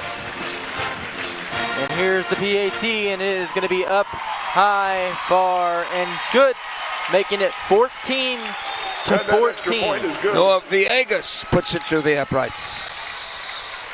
And there's only been 8 seconds off the clock with 11 minutes, 52 seconds left in the second quarter, and you are listening to Frost Playoff Football. The most important team member isn't always playing in the game. Sometimes they hold a clipboard on the sideline. A good coach doesn't just call plays. They instill confidence in the individual and help the team overcome adversity. At Frost, we believe that good coaching in your financial life can accomplish the same thing. After all, if we believe in you and you believe in you, anything is possible. Frost. Opt for optimism. Back at the Alamo Dome as the Clemens Buffaloes have hit pay dirt once again. A 2-play drive with that big 47-yard run by Clemens. 41 seconds off the clock, 21-yard touchdown pass from Andrew Edwards from DeMonico. Hey, DeMonico did a nice job there, guys, on that touchdown pass. Just keeping his eyes up downfield and seeing that wide receiver open there at the goal line. And nice job there by both of them, Edwards and DeMonico, of hooking up. He only had a small frame, and he zipped it in there. And that was a very impressive throw by a junior quarterback. He's only a junior. Just think about next year. They've got another year with him. So it'll be the Buffaloes to kick off to the Brandeis Broncos once again. Back deep will be Josh Suarez and Aiden Anesta Rodrigo. And here's the boot by Jackson Macias, and it's going to be a pooch kick. Straight up in here almost, and the knee is down as the reception is made. Kickoff, fair caught. And the ball is going to be marked Alex at Palomino. the 34-yard line. And I think that was Trenton Milner who made the reception. 1st and 10, Broncos from their 34. Brandeis Broncos with the commander Battles will be coming back onto the field to see if they can score. I'm sorry, another touchdown. That was not Milner. It was Juan Martinez. Double wide out set both sides. Here's Battles taking the snap, now running to his right side, and he's going to see if he can pitch the ball, and he's going to pitch it, but he's going to be looking for a space, and he's going around now. He's got a hole, but there's going to be a flag on the play. Illegal block. And they did about maybe 30 yards in running and only gained about 4, but it's going to be a block. It was Jay Rangel, or Rangel, or Rangel, however pronounces his name. He was running for desperation's sake there. He was trying to find something. He didn't have anything on the right side because they shut down the pitch. Yeah, Battles was hesitant whether he should pitch or run, and he made the run and pitch, and it didn't gain anything. It's going to be illegal block in the back. 10 yards from the spot of the foul. So that will be a first down repeat, and it will be a 10-yard mark-off. So that'll make it 1st and 20. 14-14. It's just the beginning. And that's a hard tight up to start a drive when you're 1st and 20, Gary. From the 24. Double wide out set right, single set left. As the game resumes, both 11 teams minutes. Hurry up style. Here's Battles going looks to left. He goes right. Now he throws. And it's going to be deflected by Keon Bennett. Deflected by Keon Bennett, incomplete. And Josh Swart is the intended receiver. Battles looked a little bit tentative on that pass. Battles had 2 options there, and he opted to go with the guy on the inside, and Bennett did a nice job of responding to that, and probably should have gone to the running back out left. Here's Battles taking the snap, now dropping back to pass, looking to his right. As he's looking to throw, he doesn't have a man. Now he's going to throw into the middle. That's Palomino. It's caught, and he's going to be Palomino will dance to the for 20, a 6-point touchdown. Palomino. Complete to Alex Palomino. 76 yards, my friends. What a pyrotechnic display we have with fireworks exploding with touchdowns. Palomino just left the corral and rambled 76 yards. What a great scoring drive by the Brandeis Broncos as we await the PAT. Xavier Lopez in to attempt the extra point. And kicking, Xavier Lopez. And here's the boot, as it is almost blocked. And it's going to be up high, far, and good. Extra point is making good. It 21-14, 11 minutes, 15 seconds left in the second quarter. You're listening to Frost Playoff Football. In 1984, high school students were dancing to the song Hey Mickey. That same year, Sherry Armstrong opened Mecca Sportswear to provide those students with quality leather jackets along with all district and all state patches. Well, now, 3 decades later, Sherry and her family are still providing custom leather jackets and award patches to South Texas' greatest student achievers. Call toll-free 844-HEY Mecca. Hey Mecca, 844-HEY-MECA. Back at the Alamo Dome as the Clemens Buffaloes, not to be outdone, have a 2-play drive of their own, 76 yards, all on one play, 39 seconds off the clock. A 76-yard pass from Battles to Palomino has made the score 21 for Brandeis, 14 for Clemens. To stop these two teams, the defenses have more problems than forgetting a mother-in-law's birthday. And man, the packages are wrapped up and they've got to watch out. Speed is prevalent on this turf tonight. Did you just make a Christmas reference? It's not even Christmas, it's Thanksgiving. I see. In Durham, New Hampshire, the city councils voted not to allow Christmas lighting or decorations downtown. Andrew Edwards, and number 18, it's a bah humbug story if I've ever heard one. That's definitely Kicking true. Off, I agree. Xavier Lopez. So the Broncos will be kicking off to the Buffaloes once again. And it's going to be like this all night long. Yep. Here's Xavier Lopez for the boot, and it's going to be a high pooch kick, and it's going to be the same result. At the 34. Going to the 34-yard line. Kickoff is fair caught by Mason Chambers. Yeah, you know, Mason Chambers just waited for it, and he didn't intend to run it back because he knew they had good field position anyway. It's at the 34-yard line in Buffaloes from their 34. Buffalo territory. So the Buffaloes will be coming out to take the wheel once again. And the Brandeis Broncos will be coming out on defense to see if they can stop the Buffaloes from scoring. I don't think that's going to be happening anytime soon. But we'll just have to see. That's what high school football is all about. That's what Gary DeLon lives by. That's his philosophy. Double wide out set right. As Vicente goes in motion. Now coming in a little closer on the right side. Bunch crunch now. Here's DeMonico throwing out on the right to a flare pass, and that's Williams. Oh, my goodness. Hard. The tackle of the season right there. It looked like a Holland windmill had been blown over in the storm as Austin Garcia made a tremendous hit. And second and 12. My goodness.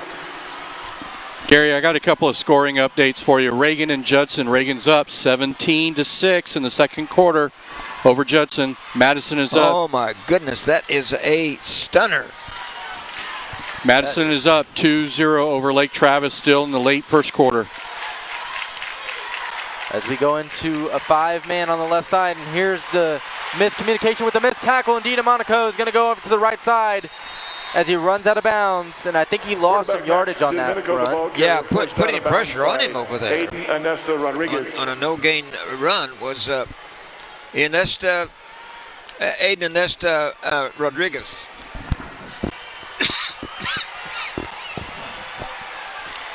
Man, what a ball game, my friends. No gain. Third Very down and 12. impressive teams on this field tonight in the Alamo Dome. 21-14, Broncos over the Buffaloes. Thick pin coming out wide left, double wide out set right. Vicente now in motion, coming over to the left side. Here's DeMonico, rolling to his left, being pressured, and he's going to be sacked in the backfield and making that beautiful play. Gary DeLon, I think,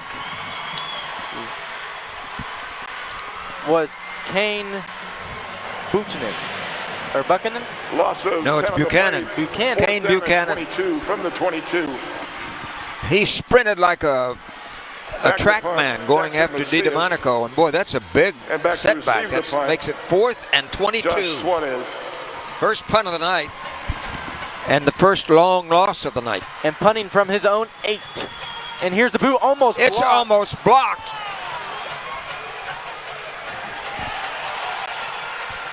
They gave credit for a block.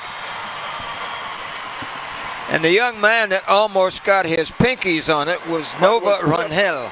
Well, Nova did get his pinky on it, Gary. I think he got more than his pinky on it. Otherwise, they would have called roughing the kicker. The Buffaloes. Yeah, he was, boy, he shot out like a cannon shot. On the punt, no return. 10-yard on the punt. Man, when you talk about field position at the 33-yard line in Buffalo territory. They need help from Buffalo Bill Cody right here. The 1st and 10, trip set left. Battles now in command. Here's the snap as he's going to fake handoff and go through the middle trying to get some yardage, and he's going to get some as he picks up a gain of 7. And why did he get it?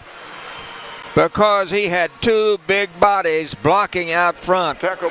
And they were laying the wood.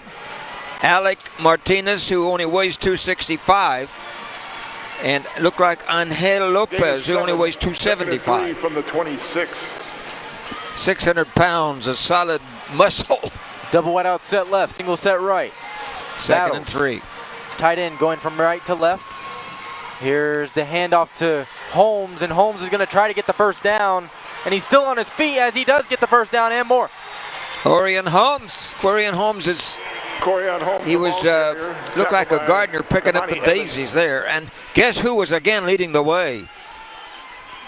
Gain of 7. First Alec Martinez, 19. 265 offensive lineman. The ball at the 19-yard line in Buffalo territory. 1st and 10 with 8 minutes, 33 seconds left in the second quarter. Red zone. Right. Here's the high snap from and center. Battle's going to have to come and get it, and he's going to try to throw, and he's going to look for a man, and he's going to throw way out of bounds. Oh, that ball went 3 feet over his head. They were trying to center it to Shaquille O'Neal. You didn't see Battles went back and tried to throw it to me. Well, you're not quite as tall as Shaquille O'Neal, but I don't think you could have gotten that way either. 8:21 to play here in the second quarter. You didn't see my footwork? So we trip set right. Red zone. Here's Battles looking to his right side now, getting equal blocks. Here's a flag on the play, another flag, and it's going to be intercepted by the Buffaloes in the end zone. That was ill-advised to throw that ball. Battles pass. And coming away with the theft is Bryce Taylor. He's only a sophomore. There is a flag on the play. But I think there's going to be a penalty on the play. I'm not sure if it's which team it's against. Holding against the Broncos. So it will be possession to the Buffaloes.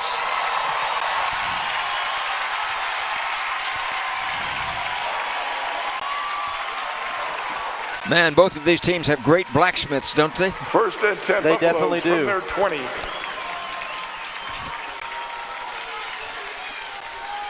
Both teams have what I like to call football IQ. If you don't have football IQ, you won't get as far as if you do have it, because you can have as much muscle, as much strength, speed, agility, but not have the IQ to back it up. Well, sometimes these kids are whiz kids. They are. And most of these kids on these football teams, what do they have in the classroom? 4.0s. Here's DeMonico. Handing it off and absolutely getting plowed is Williams for a loss of by Joshua Green. That was a pancake block, rather tackle. And the guy that put the syrup on it at the breakfast table from the 18 was Joshua Green, 215-pound linebacker. Loss of 2. So be the Buffaloes. Trip set right. DeMonico. 5-man front now. With Williams on his right side. Here's the snap as he's going to hand it off to Williams, and he has nowhere to go as that Brandeis Bronco defensive line is just going to hold up that middle. Nicholas Dominguez. Christopher Rodriguez. Gain of a yard, 3rd down, 11 from the 19. Is that right? That must be the wrong stat for him. That can't be right. Who? Well, I had Christopher Rodriguez making the stop. He's only 5'3", 140 pounds. I don't think that's right. Number 80 or number 90? Maybe number 80. I think that's 90. It was 90, I guess. Yeah. Here's DeMonico. Throwing in the middle, and it's going to be blocked down, and making that good defensive play was Maslow Mitchell. And the person that you were talking about was Nicholas Dominguez, who is 6'2", 218 defensive lineman. Maslow Mitchell. Yeah, it's number 9, Mitchell Maslow on the defense there. And to receive the punt. Number 19, he did a nice job. The ball was a little bit behind the receiver, though, on that one. Well, the receiver was Caleb Thigpen, the 6'2", 184-pound 2-year letterman. So it's the first great stand now defensively for the Broncos. And Clemens wants to talk about it. They for the first time, they went to the backward section of the offense, and that's not what they want. It's -1 yard. Is that right? That was their offense. You're listening to Frost High School football. It's 21-14. This is from the Alamo Dome. We'll be back. In 2017, more than 4,700 people were killed in crashes involving large trucks in the U.S. Semi-trucks, which weigh 20 to 30 times as much as passenger cars, can cause severe injuries in the event of a wreck. If you were injured in an 18-wheeler accident, call Thomas J. Henry. Thomas J. Henry handles serious trucking cases and gets serious results for injured clients. Start your free claim today at tjhlaw.com/radio. That's tjhlaw.com/radio. San Antonio, Texas. We're back at the Alamo Dome as we await the punt by Jackson Macias, and back deep will be Josh Suarez. And here's the boot. And it's going to be a spiraling kick, and it's going to go to Josh, and it's going to be received, and he's going to be tackled by 2 Buffaloes. The ball's going to be marked at the 46 in Brandeis Bronco territory. By Kadon 36-yard punt, 1-yard return, and it's at the 46-yard line in Bronco territory. So that'll make it 1st and 10. 21-14 the score in the second quarter from the Alamo Dome, San Antonio, Texas. You're listening on the internet. Double wide out, set left, single set right. Tight end switching from right to left. Strong side left. Here's Battles, keeping, now running up the right side. Hits his own man, but he's trying to get some blockers, and he's going to get the first down and more as he gets dragged. And it's going to be a fumble. Clemens got it.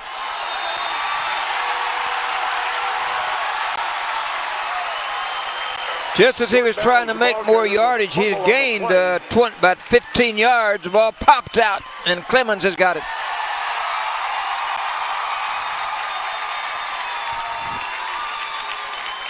So that'll be the Buffaloes. Jackson Macias on the third turnover of the night for the Broncos and lead 21-14. You talk about headhunters. Wow. Yeah, that was number 12, Ty Seeley, comes in there late in that play. First and 10 Buffs from their 41.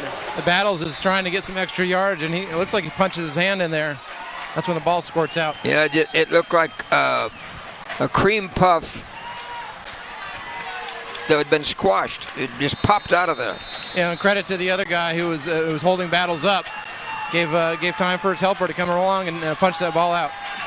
At the 41-yard line, going from right to left. 1st and 10. Here's D. DeMonico, dropping back to pass, looking to his left. He's got a man that's Thigpen, and it's going to be caught.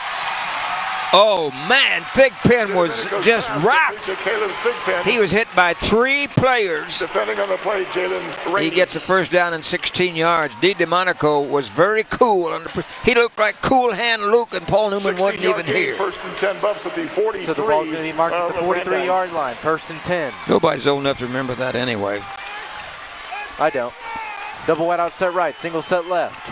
6 minutes left in this second quarter. 3-man front. D. DeMonico looking to pass. He's throwing out to the left, and that's Vicente making the catch. For a pickup of 7 yards. Vicente Pettis, 5'10", 166. Defending by Jalen. He grabbed the ball just as he was going down. It's complete. He gains 7 yards. Gain of 6, 2nd and 4. The big blue with their white and gold trim. That's the Buffaloes against the Orange Crush. The big orange and white of the Broncos. Trip set right. Here's D. DeMonico running to the right side now. He's looking for a gap, and he's going to be getting the first down and maybe 2 yards extra. Quarterback Max DiDomenico. Yep, he got it. Tackled by Preston. And that is, and I want to give a blocking credit on that play. I told you about a while ago. Leading the charge on that was Jackson Andrews. He only weighs 265, offensive lineman. He's 6'3". He made that possible. Trip set left now. D. DeMonico. Fake handing off to Williams, and he slipped. Yeah, he slipped on his own. Lost 2 on the play. DiDomenico slips down at the 4:45 to go in the second, 21-14. But here come the Buffaloes. Lost at 3, they left the prairie, and they're trying to find the ranch where they can put in 6 points. 2nd and 12 now. Caleb Thigpen is wide right. Trip set left. D. DeMonico looking to pass. He's looked over to his left, and it is caught. And he's going to make a move to the 30, and he's going to bang up the middle.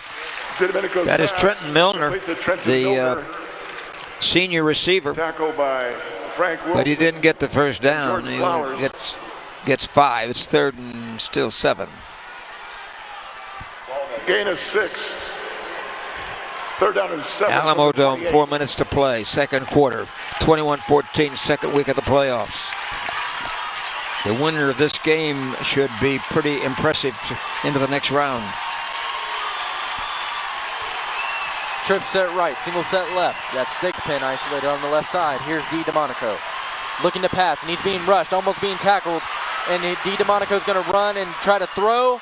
And did he get his feet? No, he did not. So he is going to be marked out of bounds. The intended receiver was Vicente, but he just couldn't keep his feet Vicente in bounds. Pettis. DiDomenico's pass intended for Vicente Perez, incomplete, bring up 4th down. I think they're going to have to go for it because 4th and 7. A tough position where they can't kick a field goal because it's a little too far, but they still don't have enough to get the first down, so they're going to have to go for it. 4th and 7. This is a key play for the Bronco D right here. 7 yards away from the first down to keep the drive alive. It's at the 28-yard line in Bronco country. Now we have a timeout call by the Samuel Clemens Buffaloes of Coach Jared Johnston, the San Antonio Quarterback Club recipient of the Coach of the Year. 3 years ago. You're listening to Frost High School Playoff Football. Every San Antonio family has a dream to live in their own castle. There's one San Antonio real estate expert who can fulfill that dream, and he has provided many wonderful kingdoms for hundreds of home buyers in South Texas. Chris Collins of RE/MAX Preferred has been the realtor selected by families that want to make that dream a reality. He'll provide the expertise and confidence to purchase the home that's your address for future happiness. Call Chris at RE/MAX Preferred 210-213-2432. We're back at the Alamo Dome as we are waiting for the teams to come out of their huddles, making the decision, especially the Buffalo, to keep this drive alive on 4th down. Hey, it was on this date in 1950. You know what happened? What? The lowest scoring game in NBA history. The Fort Wayne Pistons 19, the Minneapolis Lakers 18. I've never heard of an NBA score being that low. Never happened before, never happened since. Now it's 119. It's 119, 120. 4th down and Spurs 7 are on from the a 28. terrible losing streak. Awful. Double wide out set right, single set left. That's Vicente isolated on the left side. DeMonico and Williams in the backfield. The rush is on. Here's DeMonico dropping back to pass, and he's looking. He's got it. Oh, it's dropped. DeMonico's pass intended for Vicente Pettis. Mr. Glue Fingers didn't have enough mucilage to get that one. Wow, Chris, that was Broncos take over on down. Key play. And 10 from their 28. Well, like you said, Gary, that was right in his hands, and I was surprised the ball got there. It went through a lot of defenders' hands on the way to his open receiver. Well, that may have been the reason. He may have taken his eye off it just for a second, too. So, Bronco football. The corral gate is open. Can they get to the South 40? Double wide out set left, single set right. Jordan Battles now taking the snap, fake handoff, and he's trying to go and through up the middle, but he doesn't have any room, and he's going to get the whistle blows. Quarterback forward motion Battles, stopped. the ball carrier, tackled by Give him David one. Parker. He was really gang tackled on that play. So, actually gained just about half a yard. 1 yard gain, 2nd and 9 from the 29. So they gave him about a yard on the carry. Double wide out set left, single set right. Battles now taking the snap as he's going to throw to his left side, and that's Josh Suarez making the catch. Very close to first down. Let's see where they mark it. Battles pass complete to Josh Suarez. First down. Tackled by Bryce Taylor. 2 minutes, 48 seconds left in this second quarter. Gain of 9 yards, 1st and 10. Here come the Broncos. First the and line 10. of scrimmage. At the 38-yard line. Trip set left, single set right. As the defense switches, and there's going to be a penalty. We have flags before the ball can be snapped. Somebody moved, and Mr. Battles is chewing on his right tackle. Number 70 of the offense. 5-yard penalty. Still first down. Listen to me, son. Listen to me. Don't jump early. 1st and 15 from the 33. And that's probably what he said. 1st and 15 at the 34 in Bronco country. Trip set left, single set right. Another penalty. Flags before the ball can be snapped.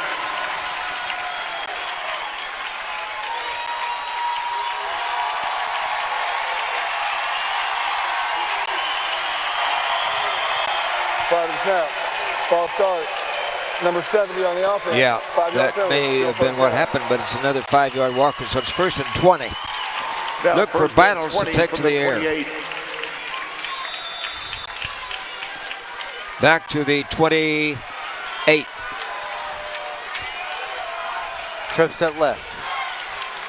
Here's Battles throwing out to the left side, and it is caught, and he's going to run it up that left outside, being drug out of bounds. Battles pass complete to And Rodriguez. Palomino, right?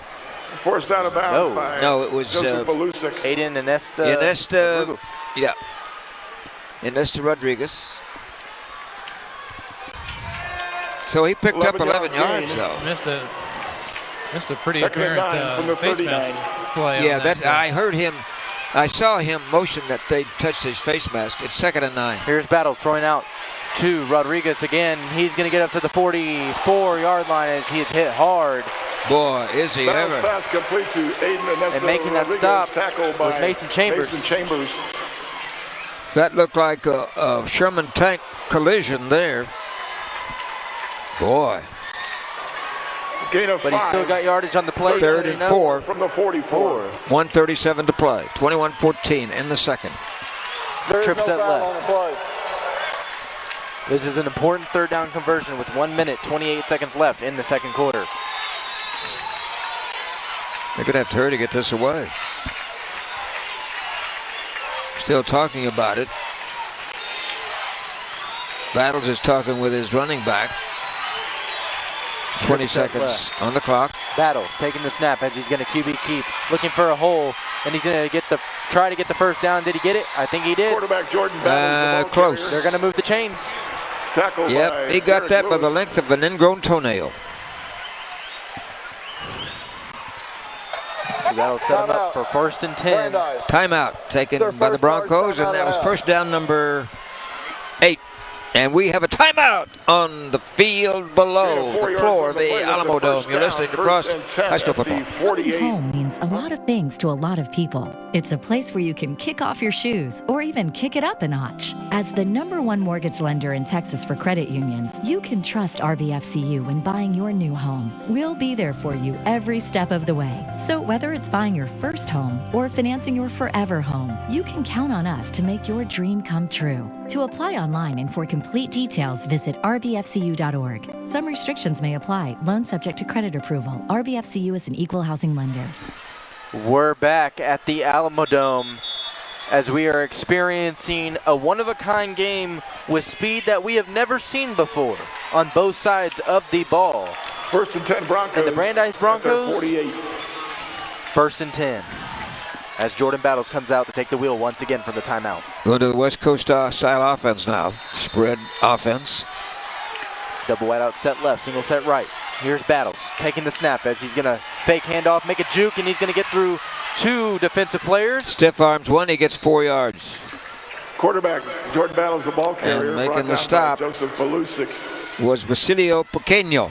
Battles has that ability to think on his feet. Gain of 3. Quick reactions. 40 seconds to play. The defense comes, and here's Battles rolling to his right, looking for a pass, and he's going to throw out to Rodriguez, and Rodriguez going to make a move, trying to get some yardage.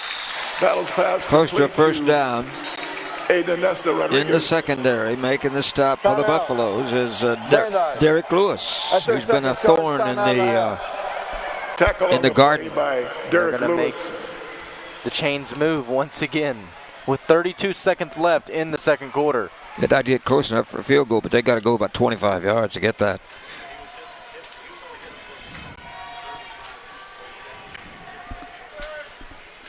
Well, we'll keep it right here since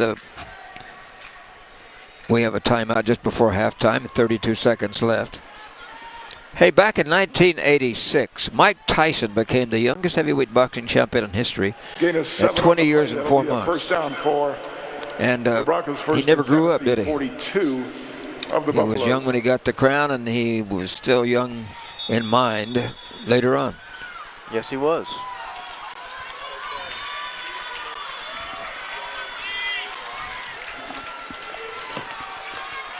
Well, let's see what happens here with 32 seconds left. Time for maybe 3 plays. Double wide set left.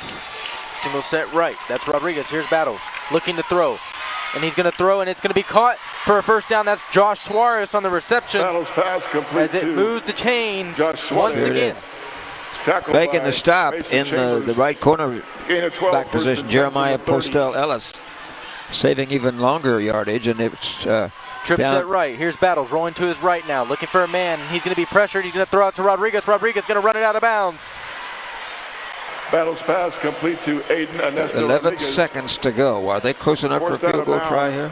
By Bryce Taylor. They just might at the 25. It's at the 25. I think they're going to have maybe time for one play if they call a timeout. Had to be a hurry-up, quick play. They have one timeout left. Double wide out set left, single set right. 10, Battles 9, 8, throwing out. 7, and it's 6. going to be caught by Holmes, and Holmes is going to take it and get out of bounds. At the 15, it will be enough time with 5 seconds on the clock. Corian Holmes, he's got great speed outside. He's got like a 4.4 40.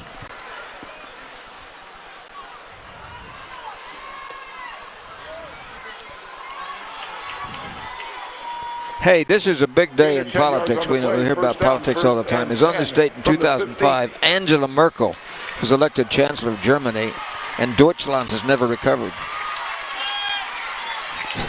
And it's going to be a field goal try by the Brandeis Broncos. And kicking will be Xavier Lopez. And final timeout of the half. And timeout is called now by the Buffaloes with 5 seconds on the clock. It's 21-14, trying to make it 24-14 here at intermission. And what a first half we've had, everybody. On GDP Sports Production out of the Alamo Dome, Henry's Hacienda. And I'd like to see Mayor Cisneros, if he is around tonight, he'd be enjoying this one.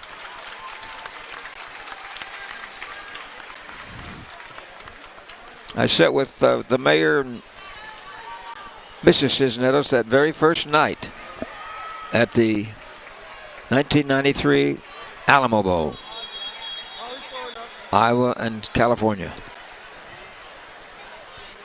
So ready to go with 5 seconds to play before halftime. 32-yard field goal. As they put Xavier the strongest Lopez. defensive unit in there for the Buffaloes to see if they can get a lucky block field goal.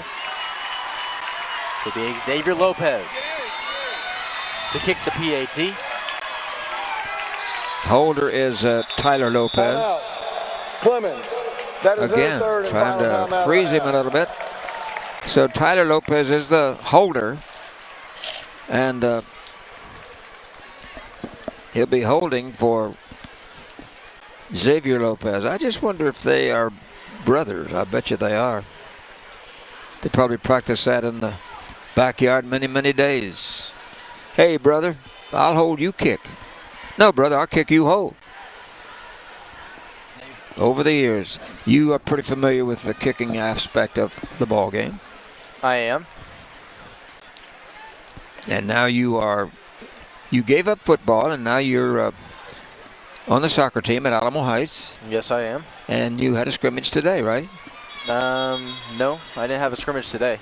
Oh, I thought I had you a did. scrimmage yesterday. Okay. Did you get your kicks all right? Yeah, I put in a couple cross balls, and we look pretty good out there. I mean, we've had better days, but our passing has definitely come a long way from what we started off with. Well, let's see what happens here. A 32-yard field goal try. Put down. It's blocked. It's blocked, and that will end the first half. But however, the young man is still returning the ball, and he's finally dropped at the 15-yard line. I don't know who blocked it, Charles. That's the end of your first half. But picking it up and trying to get some ground was Bryce Taylor, the sophomore. But that ends the first half. Exciting from the Alamo Dome. 21-14. The Brandeis Broncos leading the Samuel Clemens Buffaloes. And we'll return with our halftime interviews, and Mark will have the tabulation of the first half stats. You're listening to Frost High School Football Playoffs. You don't have to be a frequent flyer to know the best rent car location in San Antonio. Budget Rent Car is a locally owned company that provides a fleet of new automobiles and a staff of professionals who have served the thousands of travelers who want quick access to the airport, reasonable prices, and available quality vehicles. That's one name that stands out in the San Antonio rental business. Budget Car and Truck Rental on Sandow Road, just east of 281 North. Phone 210-824-0737. Budget Car San Antonio. The most important team member isn't always playing in the game. Sometimes they hold a clipboard on the sideline. A good coach doesn't just call plays. They instill confidence in the individual and help the team overcome adversity. At Frost, we believe that good coaching in your financial life can accomplish the same thing. After all, if we believe in you and you believe in you, anything is possible. Frost. Opt for optimism. Dr. Eric Kuhl played high school football, and he knows the importance of keeping your body in good condition to maintain perfect health. He also realizes that a portion of that health is maintaining dental hygiene. In today's society, your teeth are as important as eyes and ears. Gum disease can lead to other physical problems, and Dr. Eric Kuhl can advise, counsel, and demonstrate the best methods of dental maintenance. The office accepts most dental insurance policies, and you'll find a new friend, compassionate doctor as well. Call Dr. Eric Kuhl for an appointment at 210-496-1711 on 281. And don't forget, it's cool to have a great smile. Some people know me by Smitty. Most people call me Mr. Smith. One day I went to Randolph Brooks Federal Credit Union. Ever since that day, I developed a relationship with Randolph Brooks Federal Credit Union that was second to none. I like RBFCU because they create a stress-free environment. It's all about relationships. Better banking. It's what we do at RBFCU. Join today at rbfcu.org. Membership eligibility required. Written terms subject to change. Play the real estate investment game smarter by putting APIA on your team. They are the secret weapon for investors who own 5 or more rental properties. Their custom-built insurance policy allows investors to place their entire real estate portfolio under one policy with one renewal date. Real estate investors win by saving time and improving their cash flow. Call in the experts today. www.apiaprotects.com or call 877-752-2742. Back at the Alamo Dome, where the Brandeis Broncos have a halftime score lead of 21-14 over the Clemens Buffaloes. A scoring summary for our GDP Sports. Brandeis gets the ball first and takes a 5-play, 54-yard drive. 2 minutes and 29 seconds off the clock. Scores a 4-yard touchdown run by Jordan Battles. Makes the score 7-0. Clemens Buffaloes get the ball and go equally 58 yards. 6 plays, 2 minutes and 44 seconds off the clock. A 28-yard run by Vicente Perez makes the score 7-7. Brandeis on their next possession goes 9 plays, 59 yards, 3 minutes and 41 seconds off the clock. A 2-yard touchdown run by Corian Holmes, 14-7 Brandeis. Clemens 2 plays, 47 yards, 41 seconds off the clock. A 21-yard pass from the quarterback D. Domenico to Andrew Edwards knots the score at 14 apiece. Brandeis then gets the ball and goes 2 plays, 76 yards, all on one. A pass play from Palomino to Battles to Palomino, and that's where we are right now, 21-14. Some halftime stats. Total yards, Clemens 162, Brandeis 286. Rushing yards for Brandeis Broncos 130. Rushing yards for Clemens 124. Time of possession 13 minutes for the Clemens Buffaloes, 10 minutes and 58 seconds for the Brandeis Broncos. 11 first downs for Brandeis, 7 first downs, one of them by penalty for the Clemens Buffaloes, but some mistakes by Brandeis could make this game a little bit more out of reach, as 3 turnovers for Brandeis in the first half, 2 fumbles lost and 1 interception thrown by Battles, as he also leads the team down for a late field goal attempt, which is blocked. So a couple mistakes makes this score a 21-14 game. And real quick, let's get some halftime or some scores from around the area, some other playoff action. Madison is trailing Lake Travis 7-21 at half. Reagan is only down by 1, 20-21 at half against Judson Rockets. Once again, the Brandeis-Clemens game tonight, the winner advances and plays the winner of the Eagle Pass versus Edinburgh-Vela game. We'll try and get you a score on that, but the winner plays a Valley team no matter what happens next week. So we're going to go ahead and set up an interview here at halftime, and we'll be back with GDP Sports coverage of playoff football. This is Listening to Friest High School Football. In 2017 alone, 2.8 million U.S. workers were injured on the job. Construction, transportation, manufacturing, oil and gas, and agriculture were among the most dangerous industries for workplace accidents. If you were injured in a workplace accident, call Thomas J. Henry. Thomas J. Henry handles serious workplace accident cases and gets serious results for injured clients. Start your free claim today at tjhlaw.com/radio. That's tjhlaw.com/radio. San Antonio, Texas. Whenever a young driver leaves for school, a game, or drives to the mall, parents want a peace of mind knowing where their youngster is located any time of day or night and when they'll be returning home. GPS of Texas provides that parental peace of mind with the high-tech tracking technology provided by Blake Stevens Company that can trace a vehicle from coast to coast and even to Alaska and Hawaii. A feeling of security and safety when GPS of Texas installs that device. Call Blake at 210-587-7634. The most important team member isn't always playing in the game. Sometimes they hold a clipboard on the sideline. A good coach doesn't just call plays. They instill confidence in the individual and help the team overcome adversity. At Frost, we believe that good coaching in your financial life can accomplish the same thing. After all, if we believe in you and you believe in you, anything is possible. Frost. Opt for optimism. Gary DeLon back at the Alamo Dome, the downtown facility. That's magnificent structure, $60 million renovation, and boy, it is beautiful for this high school football playoff game. And these two guys here with me, we might call them the brothers McKenna. It sounds like a movie set, you know. and Sean, you were the younger of the two? I'm the younger, yes, by 5 years. And who called the signals? I mean, did you or? Did I call the signals in the family growing up? Yeah. Oh no, it was definitely Mike. Mike, you are assistant principal at Brandeis, and how long have you been vice principal? I've been there for 11 years. So the second year the school opened, I started as assistant principal. And named after Supreme Court Justice Louis Brandeis, who was born, I think, in 1856. I believe so. We call him Louis D.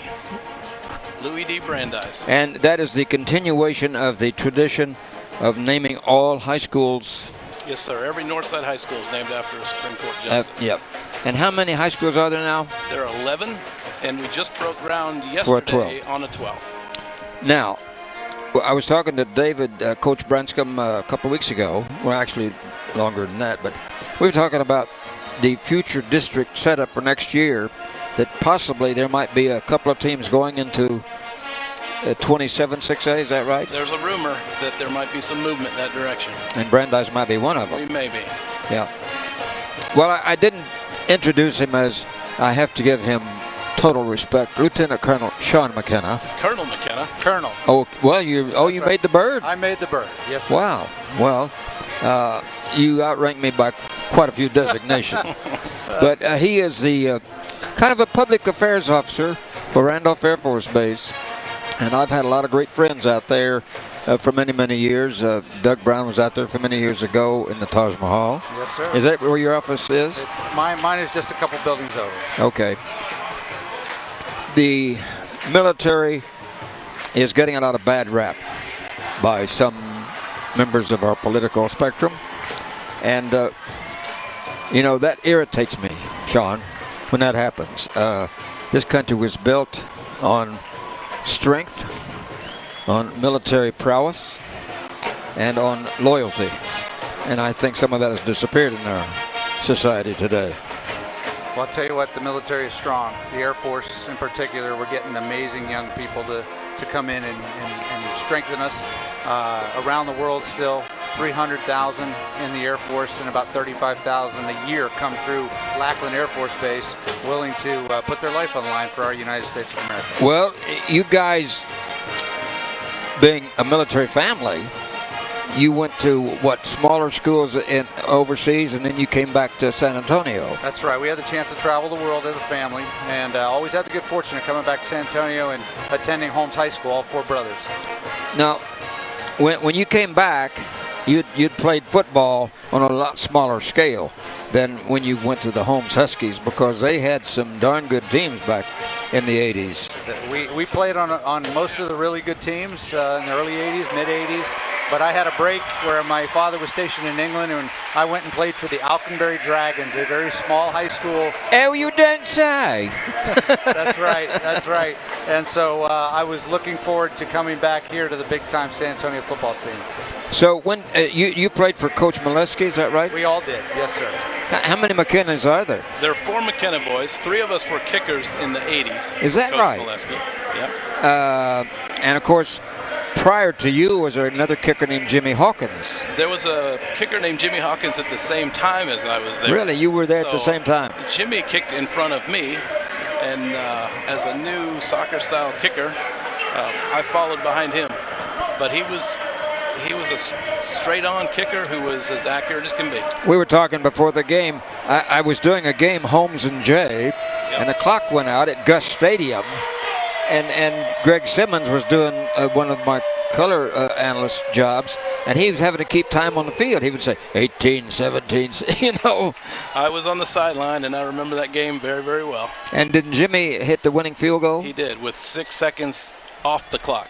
And I tell you what, the Mustangs were a pretty darn good team in those days. They were. Under Burr Henderson. That's right. You had Anthony Beverly, you had Scott Ankrum, you had Ansel Cole, Robert Santiago. Exactly. That yeah. And that was solid team. And that was a time when only one team made the playoffs from That's each true. district. Yeah. So that was for all the marbles. Boy. The district championship. And you know, you talk about speed out here today. I mean, we've seen a lot of speed tonight. Tremendous amount. But there was one kid that could outrun anybody in those days, and his name was Scott Ankrum. Oh boy, speed. Man, he could fly. He could run. I watched him zip down the sidelines a few times. Yeah, he was great, and of course his son is playing for Reagan. That's right. Sure Yeah. Now, as the public affairs officer at Randolph, what is your position? What is your job today? Well, I spent most of my career in public affairs, but right now I'm actually with the recruiting service, and so I have a high level position with the Air Force recruiting service. So I've stepped out a little bit of public affairs, and now I run more of the personnel logistics. So who do you visit? I mean, who do you I visit? Well, who do we recruit? I mean, I'll tell you what, we go out there, we find high school talent, college talent, both enlisted officers, civilians. Really runs the gamut of people we're looking for the United States Air Force. Is there still a response to the armed forces, or particularly the Air Force? Are there kids still wanting to join? Oh, unbelievable response. Yes, sir. I mean, the fact is when you join the Air Force, you get tremendous job skills, tremendous experience, but you also get the education piece. And so young men and women understand that, and they know that when they come out 4 or 6 years later, that they're going to be highly educated, highly skilled, and be ready for whatever comes next. We're talking to the McKenna brothers, two of the quartet, Sean and Mike, and we'll be back to visit with them in just a minute. I got a couple of questions I want to ask Sean, particularly about the military, but it's halftime, 21-14, as the Broncos from Brandeis lead the Samuel Clemens Buffaloes. We'll return in just a moment. This is Frost High School Football Playoff.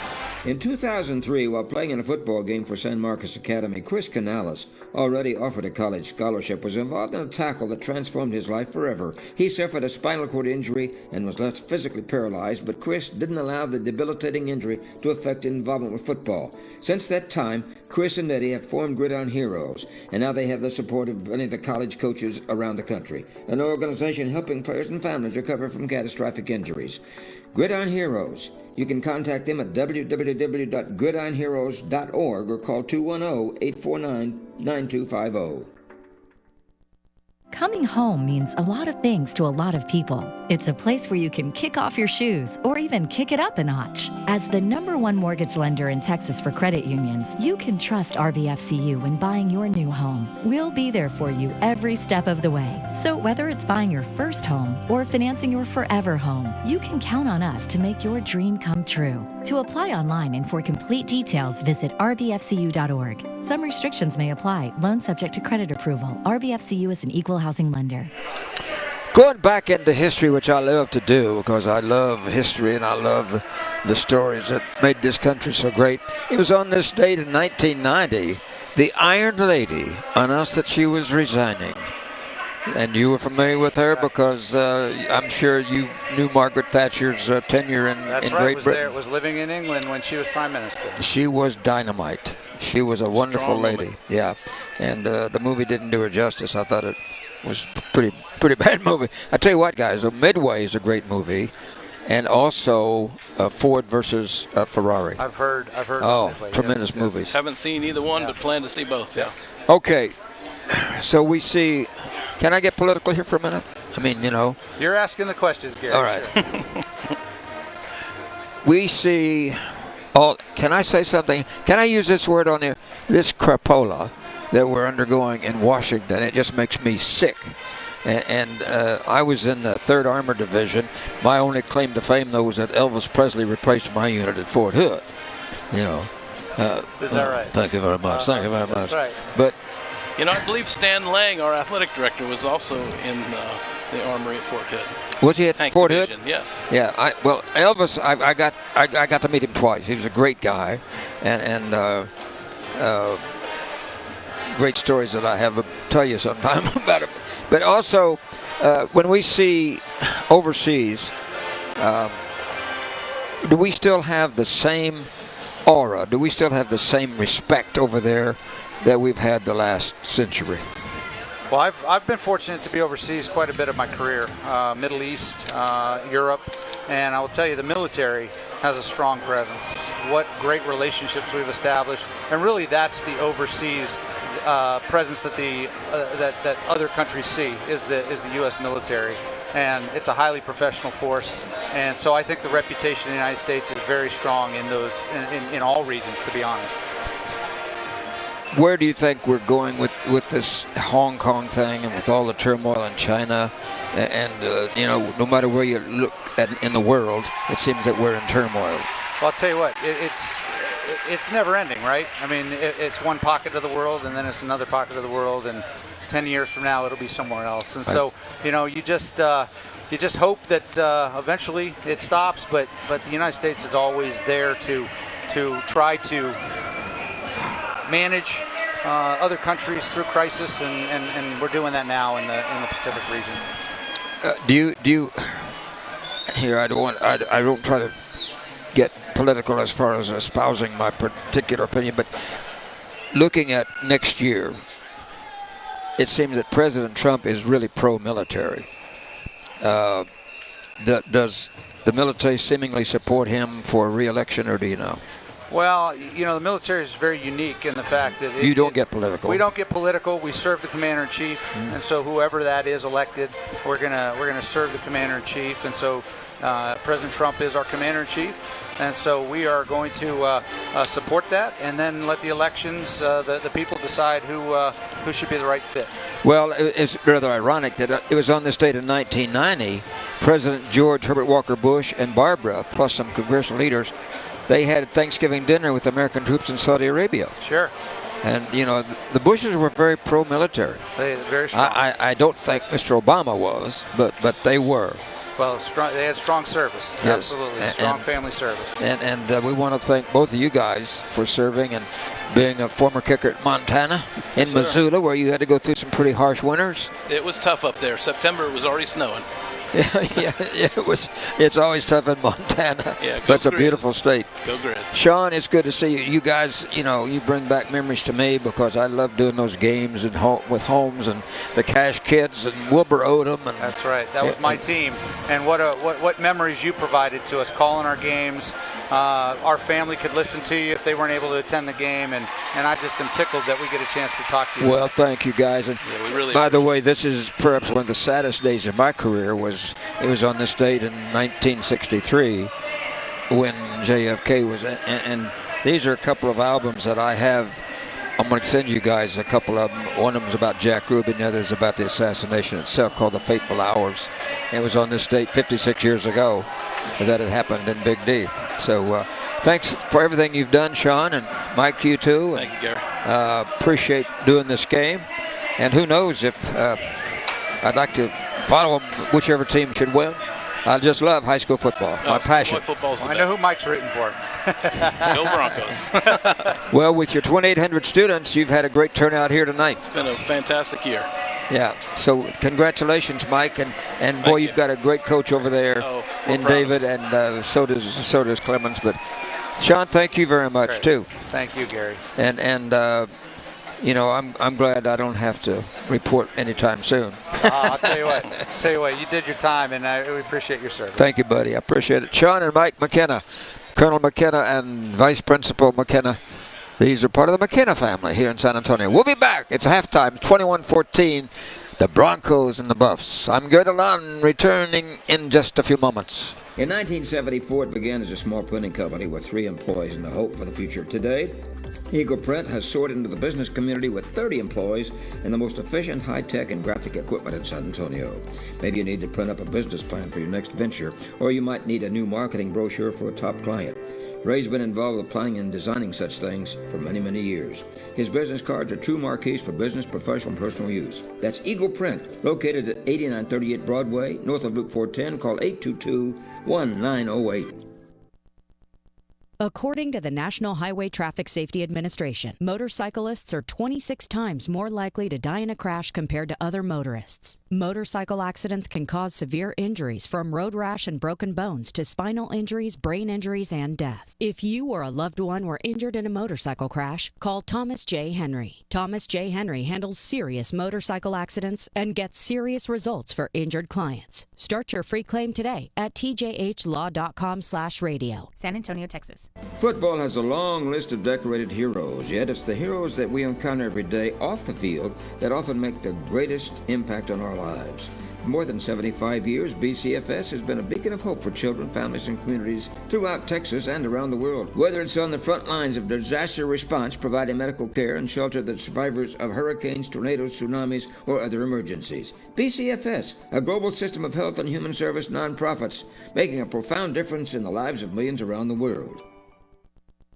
Company cars, trucks, SUVs, vans, and fleet vehicles are involved in thousands of accidents every year. An accident with a company vehicle is not just another car accident. If you were injured in a company vehicle accident, call Thomas J. Henry. Thomas J. Henry handles serious company vehicle accident cases and gets serious results for injured clients. Start your free claim today at tjhlaw.com/radio. That's tjhlaw.com/radio. San Antonio, Texas. Back at the Alamo Dome, where the Brandeis Broncos lead the Clemens Buffaloes. I'll be honest with you, I had an over-under of about 10, how many times I'd call Clemson tonight. But Brandeis up 21-14 here at halftime. Both bands have already made their presentations on the field, and the Brandeis Broncos just now starting to come back onto the field from the tunnel. About 4 minutes to go before we kick off the second half. Some halftime scores from around the area. Reagan and Judson at halftime as well. Judson up 21-20. I think that was a score a while ago.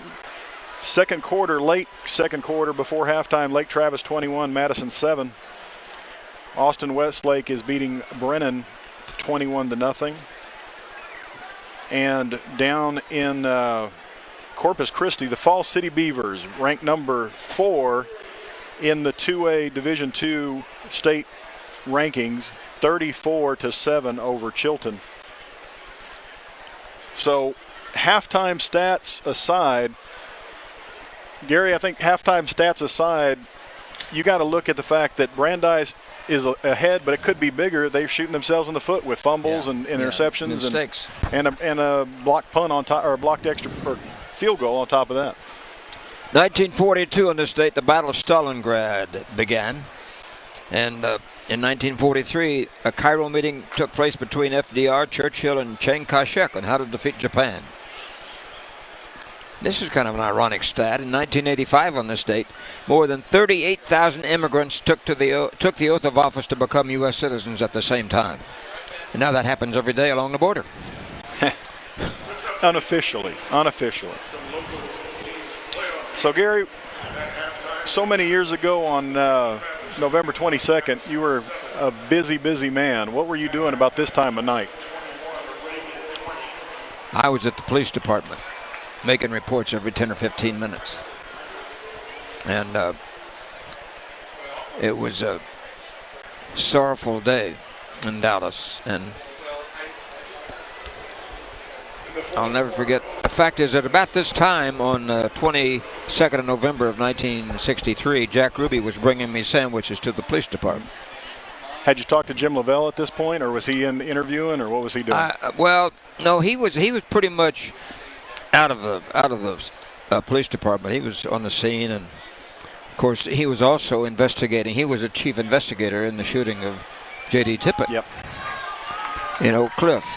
And so what we're talking about is Jim Lavelle, who I had the pleasure of meeting through Gary, and just getting to know that man. And we lost him early this year, or early in the football just 2 months, season, about 3 months ago. And he's just a man who not only was involved in that aftermath of the assassination, but also just something he wouldn't really talk about very much because it wasn't anything to him, but everybody else was amazed. He was also a Pearl Harbor survivor. Yes. And I think he got to go back there at one point. I think he was on the Saratoga, but I'm not sure. But he survived Pearl Harbor. He would have survived even longer had he not fallen on the stairs at his daughter's house in Denver, and he didn't recover from surgery. Because I'd planned to go back next year for his 100th birthday. I was a special guest for his 99th. You were there. Yep. So he was a wonderful, wonderful guy. And I just heard from Ferris Rookstool this morning. He was the FBI analyst who spent 9 years investigating the Warren report. He was the one that told me. I never claimed it, but he told me that my report was the first in the country that JFK was shot. And he said the FBI was monitoring KLIF when my report took place, and that's when they raced to the school book depository. And then also Johnny Weber, the manager of the shoe store in Oak Cliff, he was listening to me on KLIF at the same time when he saw Oswald going to the Texas Theater. And some of it, Mark, seems like yesterday, and some of it seems like, it's a dream. But just to be around moments like that in history. Who was it that said, "May you live an interesting life"? That's the only wish. Can you be around things? And this is an interesting night this evening as Brandeis has already come back on the field for the second half, and Clemens getting ready to break through their banner as well. But that first half, Gary, I appreciate the fact that you asked us to do this game with you, because this is amazing. These two teams. I'm impressed. There's so much talent on both sides that you really start to see what execution can do. Oh, yeah. Well, I don't know if it's possible, but I wouldn't mind. I've been invited to do the game again for Brandeis next week. I don't know if that's possible, but should they got to win first. Yeah. This is something kind of interesting for all golfers out there, Mark. It was on this date in 1910. His name was Arthur Knight. He received a patent to put steel shafts in the golf clubs, replacing the old wood shafts. And that changed the game of golf, didn't it? Wow. So we're ready to go for the kickoff in the third stanza, my friends. And tomorrow, Oklahoma will try to win again. Baylor plays Texas. Oklahoma and TCU. Aggies at Georgia Bulldogs. That's going to be a tough one. And thank you for you and Scott and Andrew Monaco for showing Chase and I and Andrea a lot of fun over at College Station. Here's the kickoff coming up now. Chase.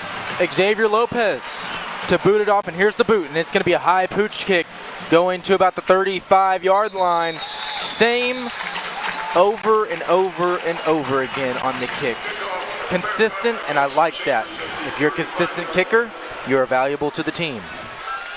Making the fair catch was Mason Chambers, but it was not going to be returned anyway. He had no room. He had no time. It was just a short pooch kick.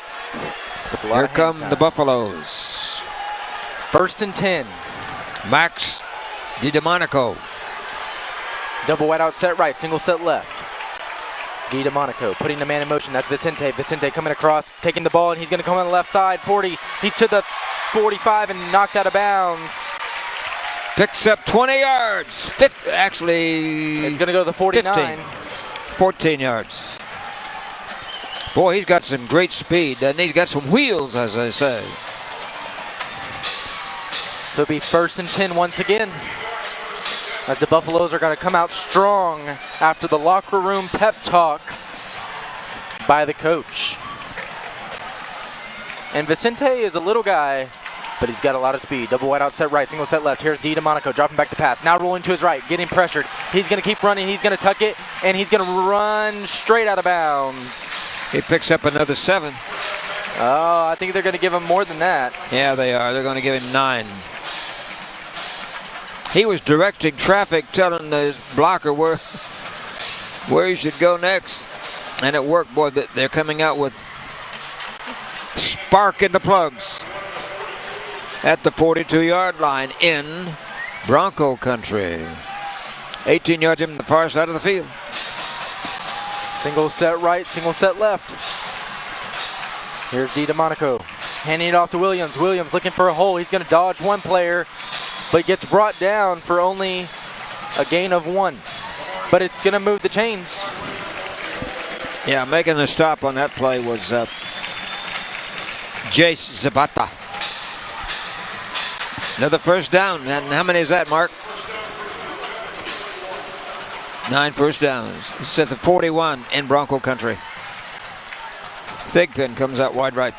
1st and 10, going from my right to left. Thigpen isolated. Here's Vicente coming across with a fake, and it's going to go to Williams now. He's trying to get on something on the right side, but he's put down for a gain of 1 on the carry. Following the play and then making the stop, Nicholas Dominguez, 220-pound, 6'2", junior. So that'll make it 2nd and 9 for the Clemens Buffaloes. First possession of the second half. The Brandeis Broncos still in the lead, 21-14, with 10 minutes, 44 seconds left in this third quarter. As Thigpen comes out wide left with Vicente on the right side. Here's Vicente in motion as DeMonico fake handoff, and now he's going to look, he's going to roll to his left now, and now he's going to keep the ball, and he's going to run for a first down as he takes a head dive into about 3 Brandeis Broncos for the first down. Zachary Watson was the first guy to hit him. Let's go down to Charles Vickers. Hey guys, you can see the Clemens Buffaloes have come out pretty aggressive. See if they can maintain this a little bit as they were really held in check that whole second quarter. And like I said, the Buffaloes came out with a strong side as they have worked their way down the field into Brandeis Bronco territory. Trip set right, single set left. Here's Williams coming across. And it's going to be a fake handoff. DeMonico keeping as he gets plowed down head first. And that's going to be a gain of 4 for him. So that'll bring up 2nd and 6 as the clock starts to tick. They are looking for a score on this drive as they came off of that first half with that blocked field goal, which means they could tie the ball game right here. Maslow Mitchell replaces. Here's DeMonico throwing out to the right side, and it is dropped. Intended receiver was Vicente, but he just couldn't get it. It was thrown a little bit behind his body, allowing for a non-catchable catch. And not a very aggressive throw by DeMonico there. Just didn't step into it. Not at all. So that'll bring up 3rd and 6 for the Buffaloes. 3rd down and 7.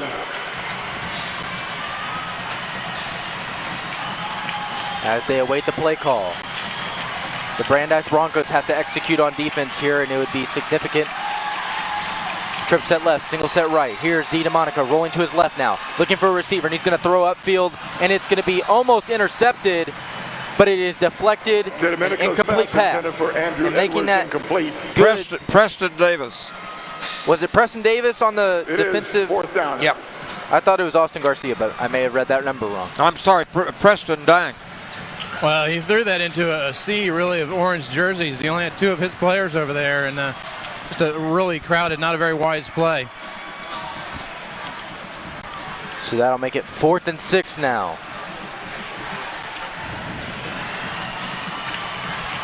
Oh of 1 on 4th downs for the Buffaloes. Trip set left, double wide out set right.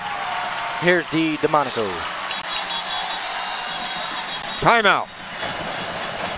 Timeout. Brandeis. It's their first charge timeout of the half. That's the first timeout of this half. As the score still remains 21-14. with 9 minutes, 8 seconds left in the third quarter. Correction. That timeout was We will charged keep to it Clemens. right here. And I just think this game has a lot of potential to go either way. The Brandeis Broncos came out of the locker room trying to get a huge defensive stop in order to get back on the offensive side of the ball. But on the other hand, the Buffaloes have done a great job of driving down the field, coming out strong, and changing their game plan a little bit.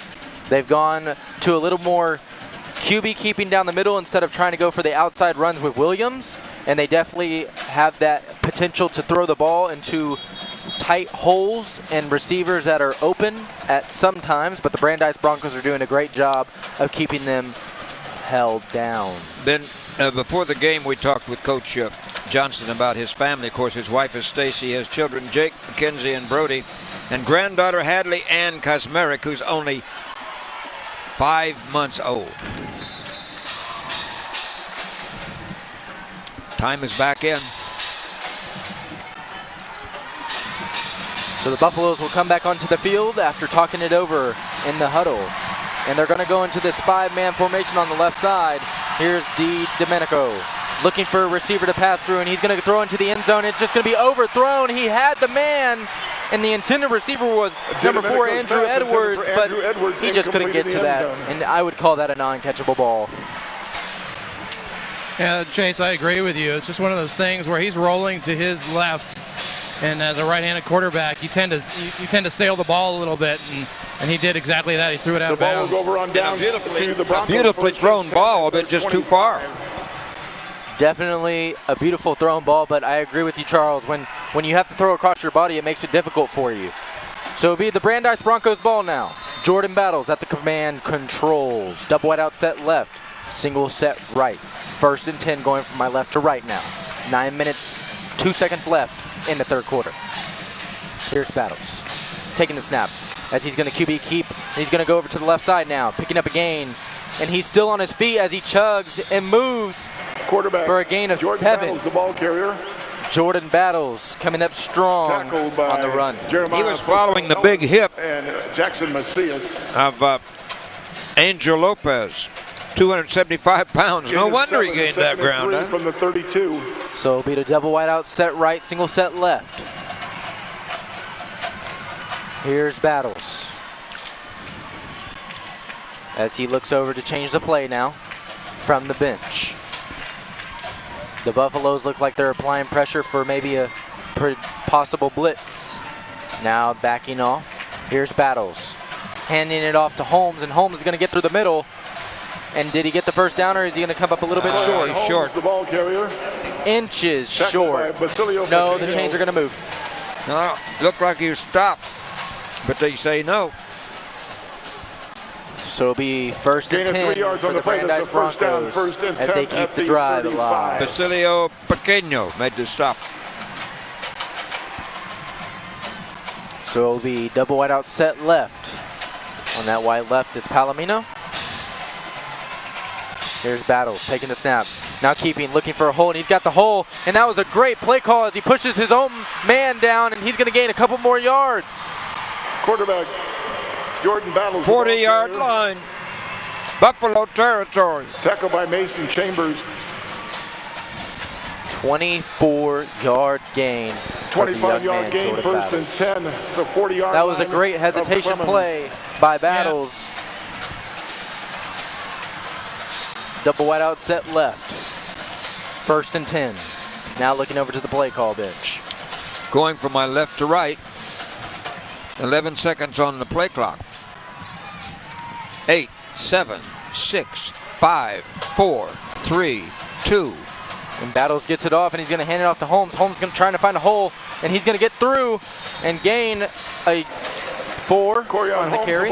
Charles, did you have something to say? Yeah, going back to that previous play, I changed my vantage point. I'm standing in the end zone, and you can really see Battles wait for his block, and then Matt Thomas, number 77, set up the big block there and freed him for that big 24-yard run. It was just a great execution of football IQ. Double wide out set right. Battles now looking over to change the play. They're kind of slowing their offenses down a little bit now.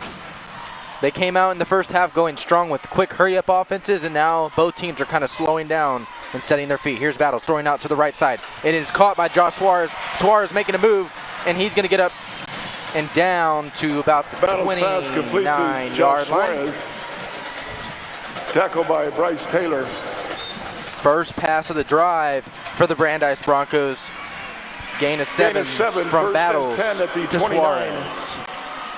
Palomino going out right. Suarez going out wide left. Here's Battles. Now changing the play once again. He has a big message board taped to his wrist with all the plays on it. He does. That's a smart thing to do. It makes for an easier way of calling. Here's Battles, handing it off to Holmes. Holmes getting through the middle, and he's going to go to the 15, the 10, the 5, and he's in the end zone for a touchdown. The Brandeis Broncos on an impressive scoring drive. Yards for the Brandeis touchdown. Corion Holmes, 5'9", 183 speedster, 4.4 speed. He turned on the Jets, and it looked like a driver in the Grand Prix. And went 29 yards on the run as we await Xavier Lopez on the PAT attempt.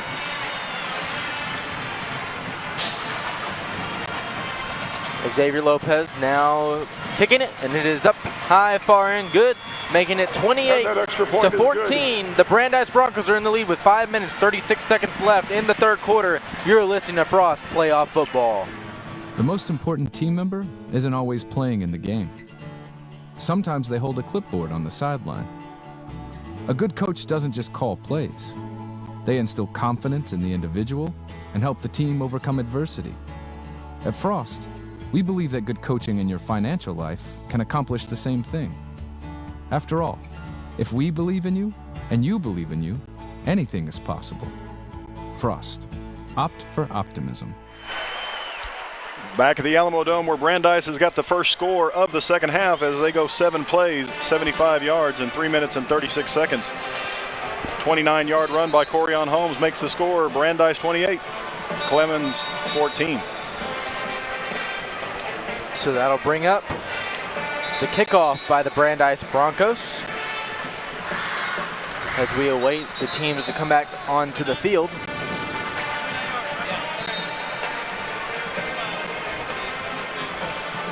And the refs are calling different signals across the field.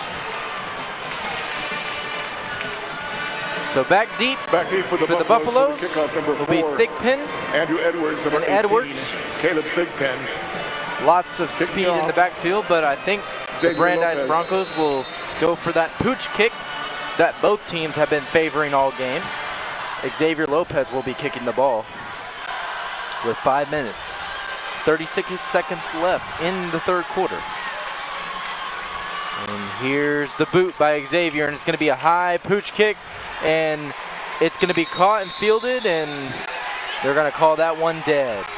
Well, I guess he held up his hand. He didn't think he did. No, the other back did. The guy who caught it did not, but the other guy did, so it's still a fair catch. That was Devontae Butler. Devontae, I thought he looked like a squatty body. He's 5'7", 232 pounds. Not by the receiver, but by another player. Therefore, he is a good blocking back, isn't he? That's the kind of guy to have in there. That is a great blocking back. Yeah, they just explained that. From their 39. Fair catch was called by the guy behind him. But I think because he was such a squatty body, Gary, that's why he was willing to take a hit and risk running with it. Yeah, 5'7", 232. Wow. The trip set right, double wide out set left. Here's Williams coming across, taking the handoff, and he's going to be stopped behind the line of scrimmage for a loss. Loss of 3. Yeah, here's where Clemens really has to step it up right about now. I was going to say the momentum may swing here if they don't.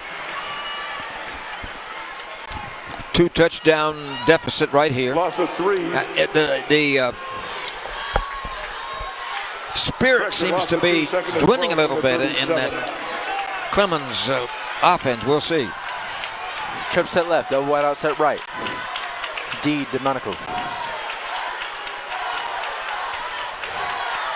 3-man front. Now it's a 3-5 almost in the D. Trip set left now, single set right. Williams back in the backfield with Domenico. And we've got number 2 on the offense. 5-yard penalty. Still second down. somebody called time. Was that a penalty? Delay of game. Delay of game. First penalty for 5 yards against Clemens tonight. Yeah, Coach Jared Johnson, with about 4 or 5 seconds left on the play clock, was getting vehemently upset here on the sidelines. Now, he does not appear to be calling the plays, but he was clearly upset with his coaching staff and the guys on the field. Trip set left, single set right. Here's Domenico. Dropping back to pass, looking to his left now. He has a lot of time, but he's starting to get pressured as he rolls to his left side now. Getting pressured, and he's going to be tackled. Quarterback Max after a 3-yard gain. And that's going to be, the ball's going to be set at the 34-yard line. That's 3-yard gain. 3-yard gain for Domenico. Yeah, nice job of DiDomenico there, just keeping the play alive. But you know, his receivers have gone into a pattern. They just stood still. From the 34. So they didn't do anything to help him out. And it was a great defensive pursuit by the defensive back, and that coming across the field was Austin Garcia. Trip set right, single set left. Domenico dropping back to pass, and he's looking for a man, and it is caught. What a great reception. Edwards. By Edwards. Andrew Edwards. Man, he was going for all the marbles on that one. 38 yards. 38-yard pass reception. Score update. Judson leads Reagan 35-20 in the third. Lake Travis leads Madison 35-7. Here's DiDomenico throwing out to the left side. Williams on the catch, and he's going to turn and make a juke, and he's going to get some more yardage on the carry. Great second effort by Edwards. Boy, he is one flashy little player. Gain of 9. And that's Rodriguez. That was Amari Williams, though, was it not? That was Williams. 5'7", 164. Trip set right, double wide out set left. Here's DiDomenico keeping, going over to the left side. He's to the 15, and he puts it in to the 10. And I think they're going to mark it at the 9. In the red zone. They found a second wind. Gain of 10. It's going to be a gain of 10 for DiDomenico. 2:45 in the third. Gain of 10 yards. It's a new ball game if they go in here. First and goal. Trip set right, double wide out set left. Here's DiDomenico. Dropping back to pass, rolling to his right now. He's got space, and he's going to go into the end zone. Marvelous Max DiDomenico. Making it 28-20 with the PAT awaiting. He has some outside speed. That's why he is a member of the Buffaloes. That is exactly why he's a member of the Buffaloes. Because of the speed that he has. Not only that, but does he have a great arm.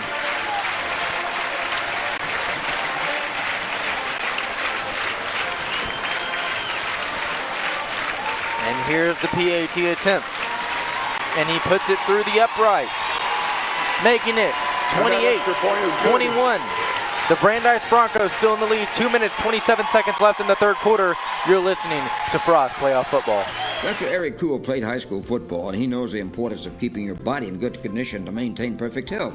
He also realizes that a portion of that health is maintaining dental hygiene. In today's society, your teeth are as important as eyes and ears. Gum disease can lead to other physical problems, and Dr. Eric Kuhl can advise, counsel, and demonstrate the best methods of dental maintenance. The office accepts most dental insurance policies, and you'll find a new friend, compassionate doctor as well. Call Dr. Eric Kuhl for an appointment at 210-496-1711 on 281. And don't forget, it's cool to have a great smile. Back at the Alamo Dome, where we have a football game, the Clemens Buffaloes come back from a 2-touchdown deficit and cut it to 1. A 6-play, 66-yard drive, 3 minutes and 16 seconds off the clock. A 9-yard run by DiDomenico. Now we have a 28-21 Brandeis lead. So the Buffaloes will be kicking off to the Broncos once again. Jackson Macias will be kicking off. 2:27 to play in the third. Back deep for the Broncos will be Rodriguez. And Suarez. Back deep for the Broncos, number 1. See if this is a poocher. Aiden Ernesto Rodriguez. It number might 12, be. Josh You Suarez. never know. Kicking off, Jackson Macias. They could catch him off guard with the onside. They could catch him off guard with the high pooch kick. Or just boot it as hard as you can. And here's the kick. And it's going to be an onside, but it's going to be reversed, and it's going to be recovered. And making the recovery Kickoff covered by was Austin Garcia. There's a flag on the play. And there's going to be a Man, flag that's on good the play. field position.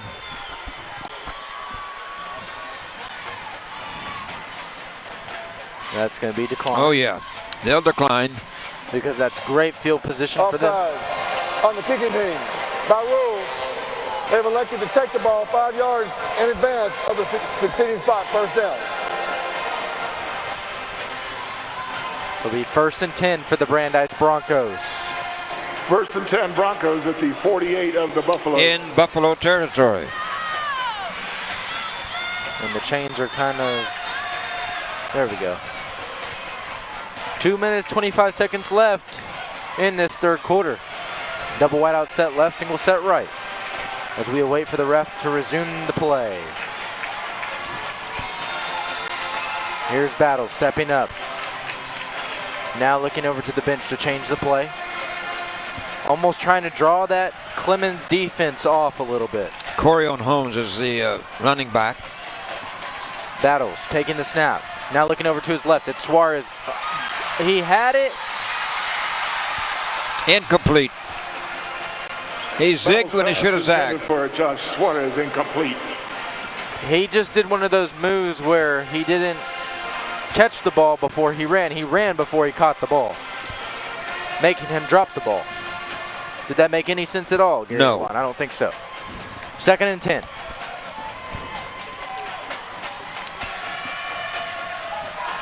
Ten of 16 for 163 and a touchdown. That's Battles' record right here in the Double wide out set aerial left, single department. set right.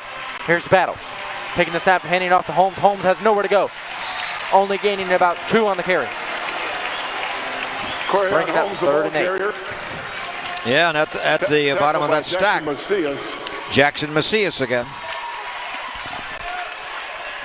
Gain of 2 yards. So this is a money play right here. 3rd down and 8. 3 of 5 on 3rd down. Let's see if Battles can turn on the generator. Double wide out set left, single set right. Here's Battles. Dropping back to pass. Now looking. He's going to throw. And it's going to be caught by Suarez. Suarez trying to make a move. And he gets free. And he's going to stay on his feet with his heels. Oh, what a move! 1st down and more. He looked like Gypsy Rose Lee caught in the draft. Battles pass complete to Josh Suarez. We have an injury timeout. Gain of 14 for the He pass. pirouettes, he Suarez. spins, he turns. We got a shaken up Buffalo. 14-yard gain, 1st and 10 at the 32. That's Jackson Macias. Yeah, and he's a key player. He's the kicker, the punter, and the defensive star. Key player for the Buffaloes. He just looks like he got that wind knocked out of him. 1st and 10. Here come the Broncos from Brandeis. Got 1:25 to go. Into 3rd. Double wide out set left, single set right. Here's Battles. Bringing Suarez in motion as he fake handoff, and he's going to look for the hole, and he's going to go through the middle and make a spin move. And he would have had more room. Josh Battles, the ball carrier. But coming up to make the defensive play was Mason Chambers. Gain of 7 for Battles.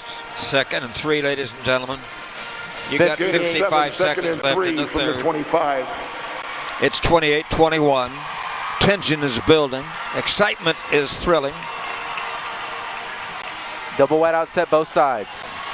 Battles bringing Holmes in motion now. Fake handoff, and he's going to spin move again, trying to get more yardage. Quarterback Josh Gain of 2, but he needed 3. So it's 3rd and 1. 2 down territory here, I think. And you're down to 25 seconds in the 3rd quarter. Gain of 2, 3rd down and 1 from the 23. They're very, not too many people have carried the ball except for Mr. Battles. Have you noticed that? I have noticed that. And he carries it again. He's got the first down. Other side. More. Oh, yeah, he gets all the way down to the 15 in the red zone. Quarterback Josh Battles again the ball. That's going to end the third quarter. Chambers. So that'll be the end of the third quarter. The Brandeis Broncos 28. The Clemens Buffaloes 21. You're listening First to Frost down and Playoff 10 Football. from the 16 when we Some start. people know me by Smitty. Most people call me Mr. Smith. One day I went to Randolph Brooks Federal Credit Union. Ever since that day, I developed a relationship with Randolph Brooks Federal Credit Union that was second to none. I like RBFCU because they create a stress-free environment. It's all about relationships. Better banking. It's what we do at RBFCU. Join today at rbfcu.org. Membership eligibility required. Written terms subject to change. Some quick stats as we start the fourth quarter. Brandeis 392 yards of total offense, 268 for the Clemens Buffaloes. 3 turnovers for Brandeis, but they're ahead in the most important stat, which is the scoreboard, and they're threatening to go higher as the Brandeis Broncos 28, Clemens 21 as we start the fourth quarter of this exciting playoff game. So the Brandeis Broncos, they're going to have to find something in their pocket to secure this game, or the Buffaloes are going to stop them and go the other way. And then the Buffaloes can make it a tie game because it's 28-21 right now, and the Buffaloes still have a chance. This is an impressive football game. I know Gary DeLon is enjoying it, along with Mark Witherall, Rob Hicks, Charles Vickers down on the sideline, which he has an excellent view down at that far end. And I see him taking pictures. I'm ready to go. Double wide out set left. The Brandeis Broncos, 1st and 10. Here's Battles taking the snap. And he's going to go over to the right side now, looking for a hole. And he's going to gain some yards with more people pushing him. And he's still on his feet. And they're going to call it dead. That's a giant scrum right there. Jordan Battles again the ball. That is a giant scrum. Gain of 8 for the young man Battles. Getting up from the bottom of the pile for the Buffs, David Parker. Jackson Macias wears almost luminescent football shoes. 2nd and 2. From they are a lime color, but they look like they light up at night. Battles taking the snap as he's going to keep, and he's going to go through the hole, and he's going to back on his heels and gaining a couple more yards. He almost got into the end zone backwards, but he tripped over his own feet. Tackle by David Parker. Basilio Pequeño makes a stop. Gain of 6, 1st and goal from the 2. So it'll be 1st and goal with only 2 yards to go. Single receiver on both sides. Isolated. Here's Battles taking the snap, handing it off to Holmes. Holmes going to try to pull it in. And did he get it? They're going to run and check and see. Don't think so yet. And no signal. It's a touchdown for the Brandeis Broncos. He must have just ooched across the goal line. For the Brandeis touchdown. That was a 2-yard plunge.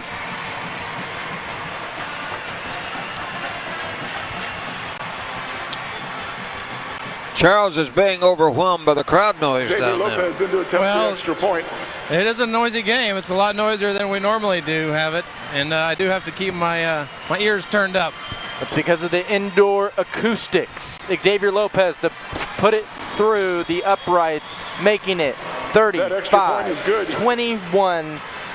Brandeis Broncos in the lead with 10 minutes, 38 seconds left in the fourth quarter. You're listening to Frost Playoff Football. Play the real estate investment game smarter by putting APIA on your team.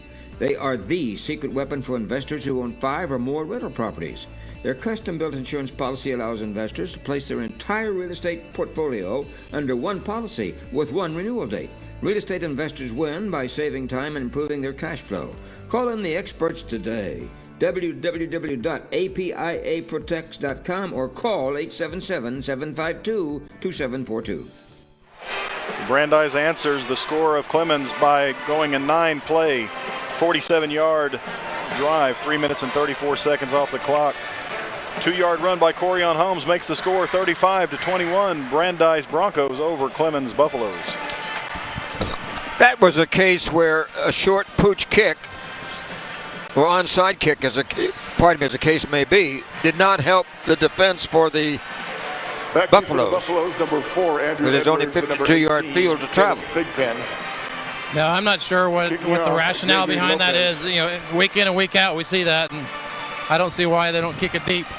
Yeah, because if you've got some speedy defenders, they're going to get down there anyway, or kick it out of the end zone. Just put it on the 25. The Brandeis Broncos averaging 40 points per game. They're about to reach their goal with 35 points on the scoreboard. Coming into this game, Jordan Battles had, pardon me, almost 1,500 yards rushing. Xavier Lopez with the onside kick, and it's going to be a mix-up. Foul flag. Didn't go 10 yards. Kind of gave Clemens a little dose of their own medicine there with the onside kick. I still disagree with it in some cases. Kickoff covered by Torrin Payne. There's a flag on the play. No sense at all. It'll be at the 50-yard line. Yeah, the way this happens, you know, again, week in, week out. Blocked before the ball high school went 10 football, yards. it almost begs to reason why they have a kickoff anymore. 5-yard penalty from the spot of the recovery, and it's I first still down have Clemens. not seen a deep kick going out of the end zone this entire game. I've only seen pooch kicks and onside kicks. Yep. I don't think I've seen that this season. Very much. Maybe one game. So it'll be 1st and 10 for the Buffaloes. Double wide out set both sides. Domenico at the control panel. Along with Vicente. Here comes the one. Edwards. The back judge comes rushing in for some reason. And another part of this game is there's 7 officials. Yes. Not 5. That is now an option, though, that high school coaches can ask for. Yes, they can. They can agree on 7. And this is what happens when you have 7 refs. We have discussions. Many discussions. Yeah. The penalty is enforced from the spot of the recovery, 5 yards. First down Clemens. Well, it was a 5-yard penalty, whatever the call was. I wasn't real sure. So the ball will now be marked at the 46 in Brandeis Bronco territory. Double wide out set both sides. Here's Domenico dropping back to pass, looking for a man, and he's got a man, and he throws it to Williams. Didn't get there. He had a wide open receiver. That's Williams. And he just threw it in a hurry. Amari just couldn't get there in time. So that'll bring up 2nd and 10. 85 yards for Domenico. The Buffaloes going into a trip set left with a single receiver isolated on the right. That's Thigpen. At the hash. Here's Domenico. Now rolling to his left with a reverse spin, and he throws it, and it is caught for the first down. That's Trenton Milner, a second catch he's made tonight. By Austin Garcia. And picked up a first down and 11 yards. Gain of 12, 1st and 10 at the 34. Thigpen now on the left side, isolated, trips at right. Here's Domenico rolling to his right now, looking for a receiver, being pressured, and he's still being pressured, and he almost gets sacked, but he trips up on his feet, and it was almost caught by Miller once again. He was wide open, it just went through his hands. Yeah, Milner he was wide open at the 15. Yeah, but he had 3 people coming in. Well, you got to catch that because you're going to get hit whether you catch it or not. And Domenico did a nice job of buying a lot of time and making something out of that. That really should have been a first down. I tell you what, on a rollout, he's pretty evasive, and they just can't get to him. He's got such great quickness. 18 yards into the far side of the field. Here's a man in motion. That's Edwards. Here's Domenico rolling to his right, being pressured. He's going to throw upfield and out of bounds. Yep. No chance on that play. Domenico's pass intended for Vicente Pettis is incomplete. who has had a good night on Bringing up receptions. third down. He has.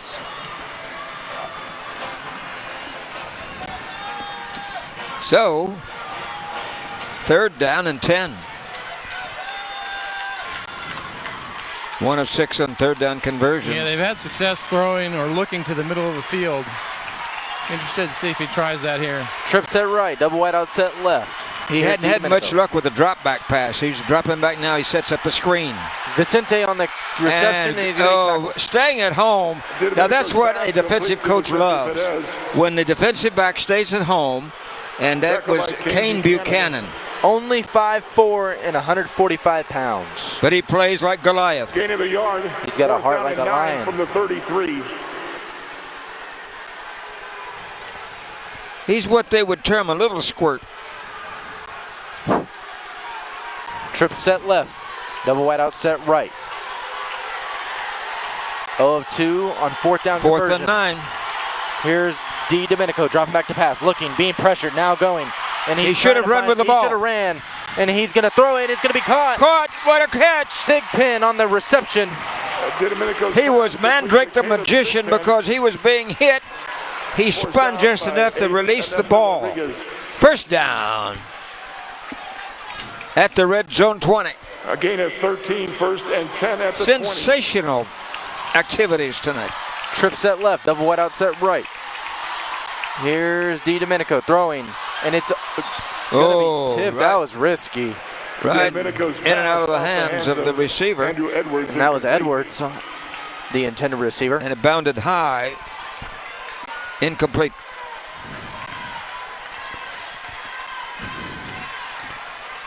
I'm saying that we have 11,000 here tonight, maybe more. Nothing official yet.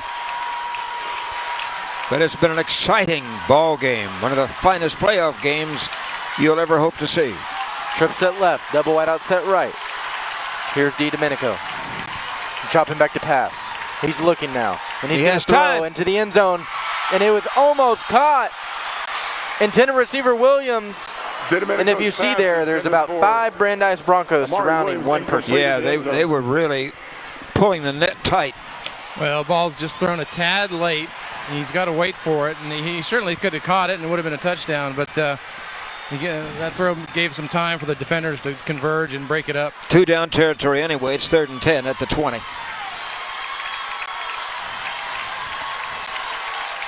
What performances we've seen tonight. If they don't score here, that'll be one of those head scratchers right there. D. Domenico. Looking, firing, and Edwards is on the catch. And he's going to gain 7. But he's going to be 4th and 3. Complete at the 13. Edwards. And I think the guy that came up with the tackle is just being given to relief. Diego Alonso, 6'2", 210. 6, 4th down and 4th and 4 from the 14. Here we go. Could be a last hurrah here for the the Buffaloes. 1 of 3 on 4th down. This is clutch downs. Clutch downs. Here's D. Domenico. Looking, being pressured, and he's going to throw while he's almost being sacked. Oh, what a tough break. He had 3 Broncos staring him down and putting him on the turf. And he threw the ball, and there was nobody near it because he didn't have time to find his receiver. So that's a great defensive effort.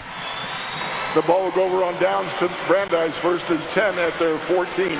3 trips in the red zone, and no luck in scoring.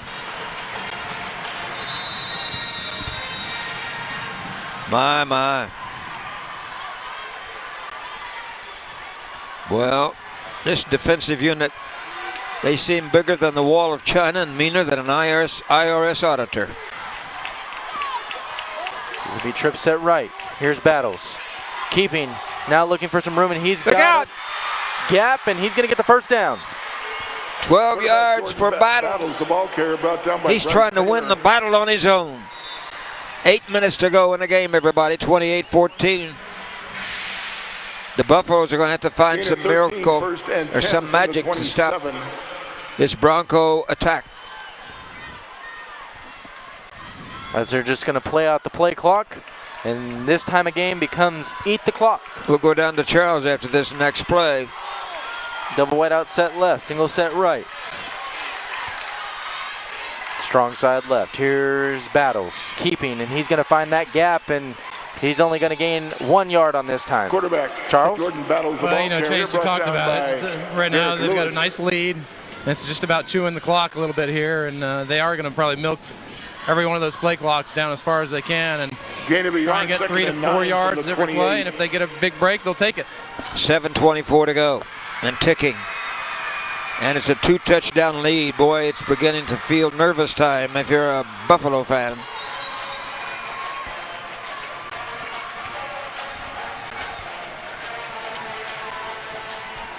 So it'll be trip set left, single set right, 2nd and 9. Battles putting Holmes in motion, coming across. Here's Battles keeping, going over to the right side and being stopped. Now he is just simply swarmed under. Gains maybe 2 or 3. Tackle by. He tried to empower his way into the secondary, but just stopped at the right side. And you're down to 6.5. 6 from the 31. And they're very deliberately taking their time. They're milking the Timex here.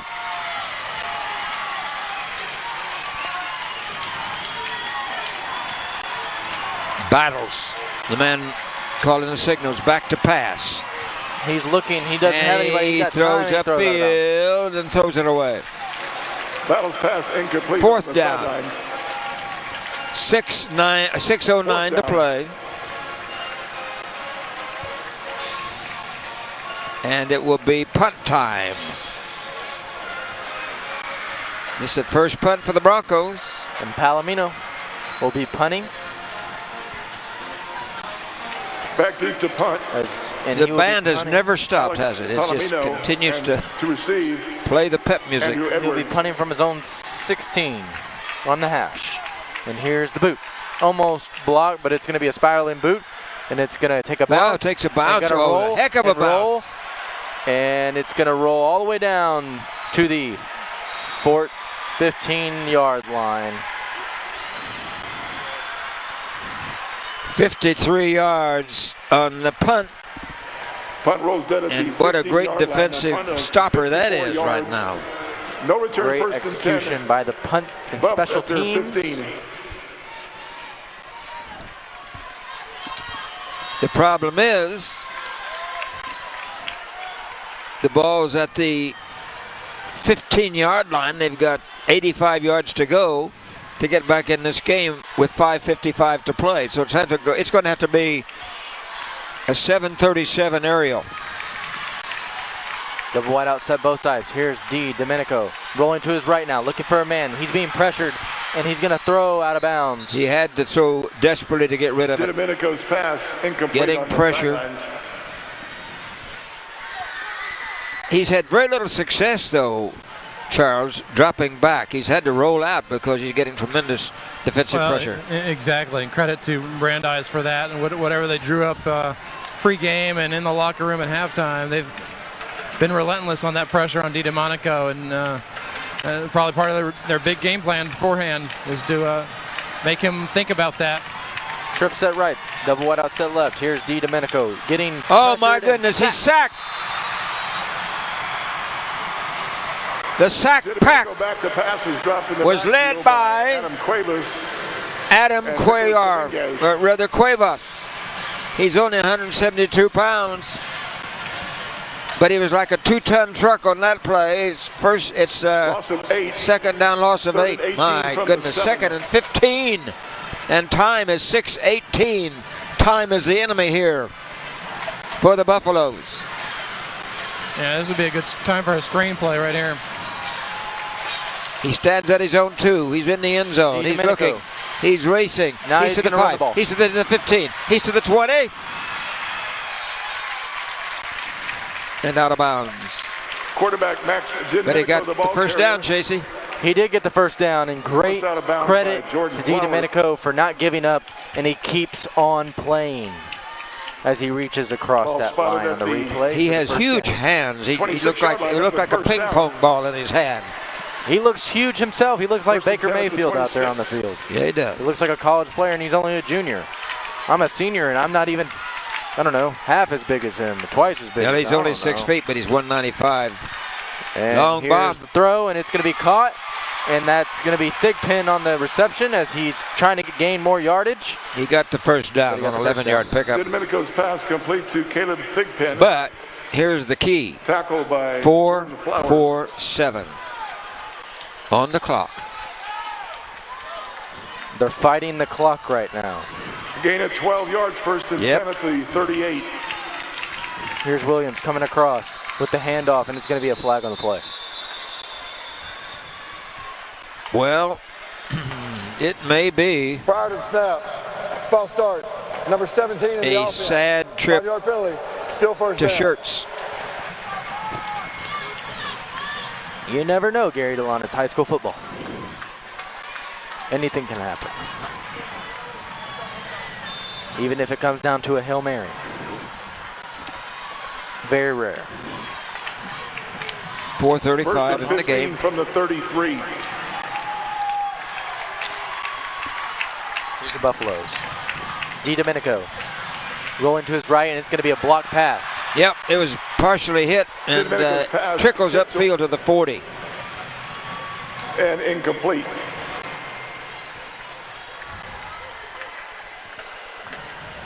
So it'll be 2nd and 15. The Buffaloes trying to get something here. They need something. Anything. Just to move the chains and to fight that timer. The timer that ticks and ticks. Trip set right, single set left. Here's DiDomenico. Looking, now keeping, and he's going to roll. He's going to get some yardage, and he's almost going to pick up the first down on that carry. Quarterback backs DiDomenico, the Gain ball of 14. Gutsy call and a great carry by DiDomenico. Marvelous Max today. So we 3rd and 1. He is an option quarterback, and he has done a fantastic job. Here's the snap by DiDomenico, and he's going to fumble the ball. Nah, they're going to rule it incomplete, I think. Ball is loose in the okay, backfield. fell on it. Wow, falling on the ball was the big Recovered lineman. by Jackson Andrews. Yeah, coming up with the ball is Jackson Andrews, saving the loss of the pigskin. Yeah, so that was a forward pass caught by DiDomenico himself, and then he fumbled it. I have a final score. Austin Westlake defeats Brennan 24-6. 4th down and 13. Trip set left, double wide out set right. 4th and 13. Here's DiDomenico. Dropping back to pass. Now rolling to his right. Looking for something. Looking for anything. Now rolling. Keeping. And he's going to get to the 50. To the 45 and out of bounds. What a run by Max DiDomenico. Forced out of bounds. He goes for 19. He has to stop to catch his breath. 17 first downs, and he is a tired young man. He has played brilliantly this 20-yard gain to afternoon. play, 1st and 10 at the 45. Lake Travis leads Madison 42-21 in the 4th. 42-21? Wow. Madison's losing again to Lake Travis. And here's the pass. Intercepted. And it's gonna be intercepted. And that will be the turning point. DiDomenico's pass intercepted. Wow. By Ernesto Rodriguez. Guess who it was? Aiden Inesta Rodriguez. Aiden. And that is sending Max to the bench, and he is a discouraged young man, so disappointed. He has played his heart out. 2nd interception of the night. He is a fine-looking athlete at 6 feet, 190 pounds. He's going to be something else next year. Double wide out set right, single set left. Here's Battles. Taking the handoff, and he's going to keep it. and keep on his feet and keep pushing and with his big old lineman, get the first down and more. Quarterback 14 yards picked up. He keeps on keeping on, doesn't he? He keeps on keeping on. Judson leads Reagan 42-20 late in the fourth. 42-20. Reagan's losing that one to Judson. Gain of 14 yards, first and 10 at the 47. 163 yards, 23 carries for young Mr. Battles. He displayed more speed than a wild turkey trying to escape the Thanksgiving table. That was a good one. Jordan Battles keeping, and he's going to be gets tackled. a yard. Great tackle by Jackson. Jordan Battles, the ball carrier, tripped up by. Well, he's going to have to get the trophy this afternoon. That's for sure tonight. Who? Mr. Battles. Yes, he is. Battles has just shown great excellence. Gain of about a yard, second and 9 from the 48. 341 total yards for him. That's pretty 50-50 right there. Well, it was on this date 1899 that Hoagie Carmichael was born. And boy, he's had plenty of stardust that's sprinkled out here today. And here's the fake handoff and the QB keep, and Battle's going to stiff arm one player. He will not go down. Flag is down, but young Mr. Battles. Man, he has his own battlefield, doesn't he? Goodness. Does.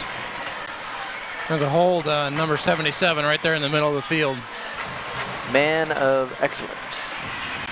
There was a hold. That's why he was gaining ground, I guess, by Thomas Matty. There's a flag on the play. But you're down to 132, and so the Broncos from Brandeis. Number 82 on the offense. Louis B., as they say, the Still third down. Supreme Court Justice, born in 1856. He would be ruling timeout in favor of the Broncos this afternoon timeout and tonight. Got a timeout on the field, and we'll keep it right here. Let's go down to Charles Vickers.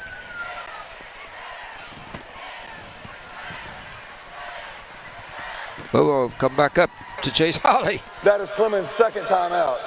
Come back up to me. I guess we don't have Charles. Bobby spotted at the 39-yard changing my gear line there. after the ball for the Don't change in front of all the people, Charles. Yeah, it wasn't that kind of change. No. It was more like adjusting the headset for just a second there.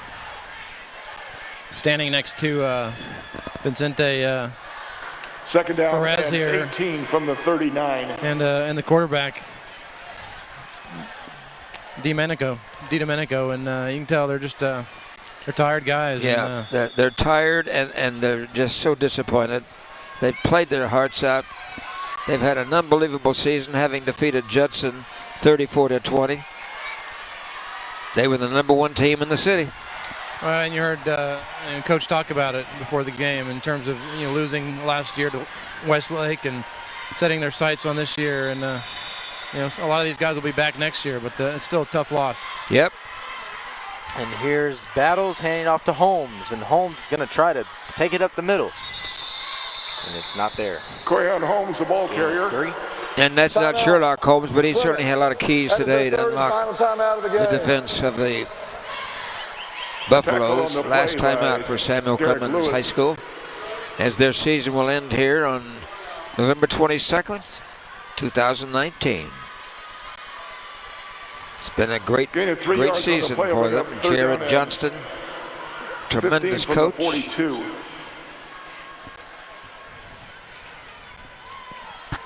So it will be the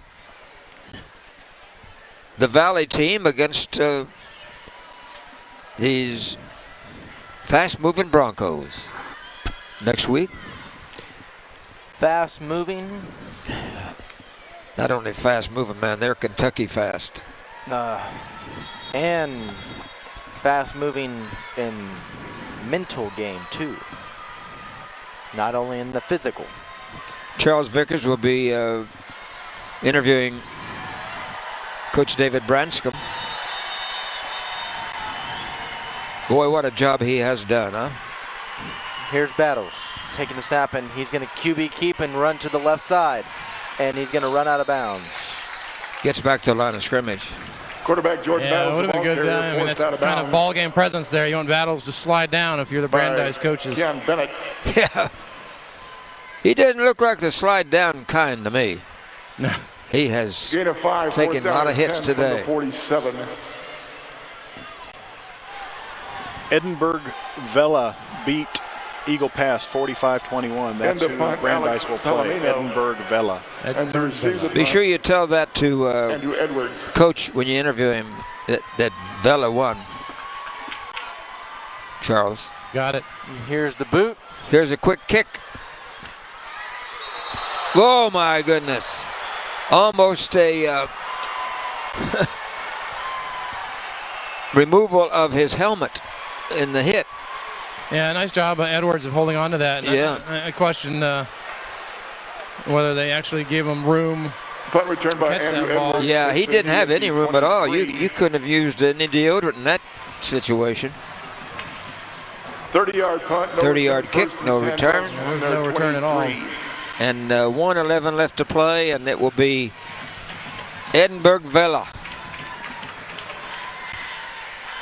So the offense will come back onto the field for the Buffaloes.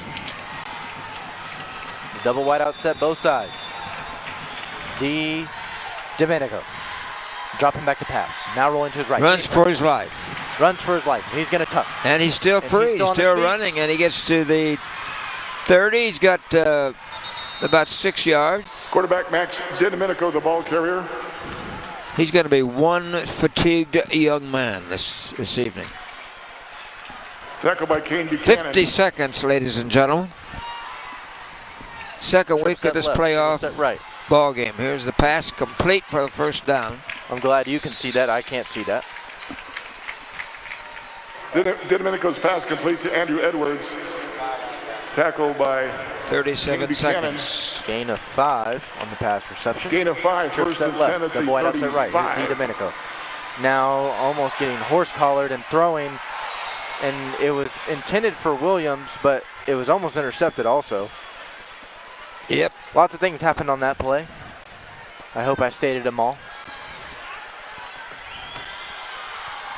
Well, incomplete pass doesn't hurt him a whole lot there. And 25 seconds left.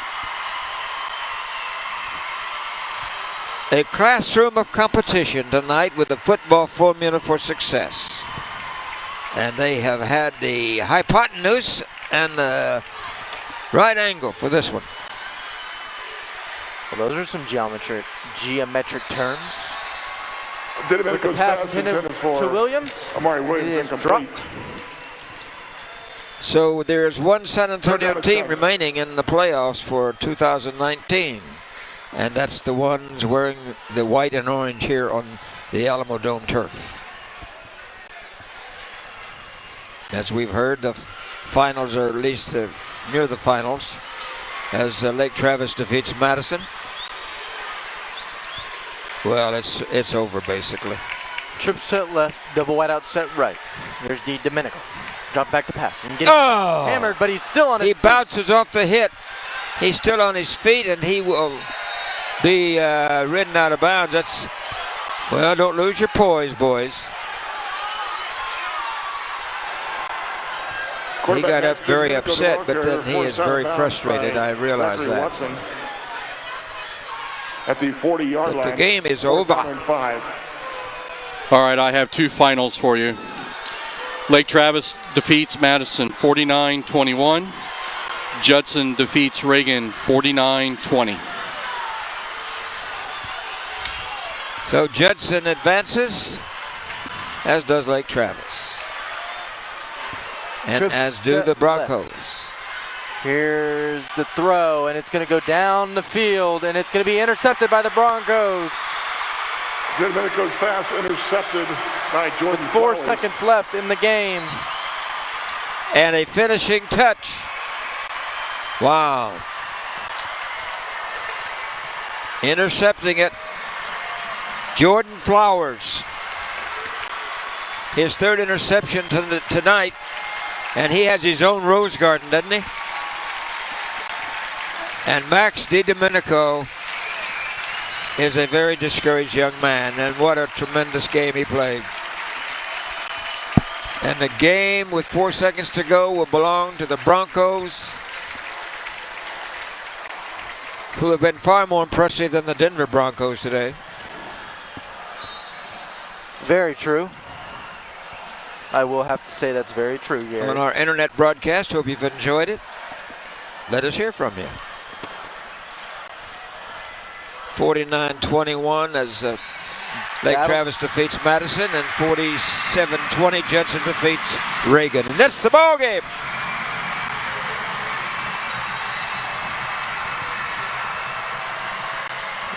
Great finishing move by the Brandeis Broncos.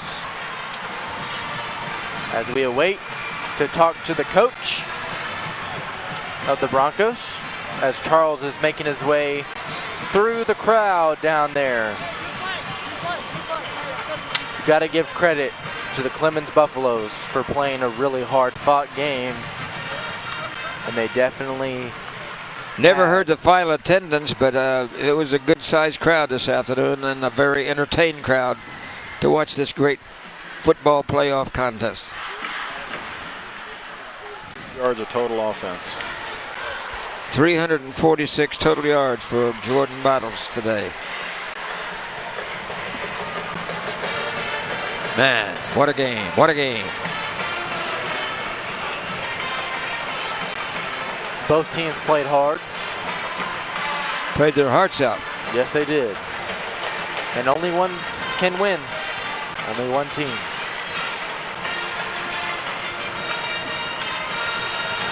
A lot of great sportsmanship being displayed on the field, too. 100%, yes.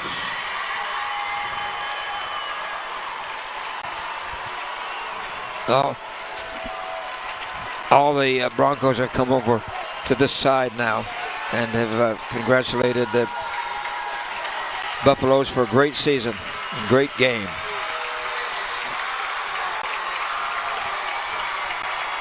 Always. And Charles is awaiting the arrival of the winning mentor, David Branscombe. So it was one big orange crush today. I want to thank Mike and Sean McKenna for being our guests at halftime. Hey, Coach. Live with Coach Branscombe. Congratulations on the win. You were just talking about Battles there, almost 180 yards running and 180 yards passing. What else do you have to say about that? Well, I mean, it's no surprise. I mean, he started 14 ball games when he was 15 years old, and many people told me he looked like a senior out there. So, you know, we're just blessed to have a quality leader and an exceptional player that leads our offense, that gives us an opportunity to win ball games every time he's on point. Game starts out pretty fast. And before we know it's 14-14, and then your defense steps up. Talk a little bit about that. Well, I didn't feel like we played our best game in the first half. I didn't think we did some things characteristic of Bronco football. And I challenged them at halftime to show their fans and show this community. If not, there's a chance they were going to be stacking pads. And they responded to that and came out and showed what Bronco fight is. Next up is Edinburgh Vela, and know anything about them? I know they're going to be a quality opponent. I know that they've been to the third round for the last 3 years, so we got our hands full and we've got to prepare. But we get to practice on the best day humanly possible, and that's gobble day. Congratulations on the big win. Appreciate it. Wow. Edinburgh Vela, site to be determined, and as well as the time and date. But we know for sure the Brandeis Broncos made the decision today with their own Supreme Court, didn't they? Yes, they did, with all 9 justices. Yep. And we'll be back to wrap it up for you with Mark Witherell on the statistical column. Final score, Brandeis 28. 35.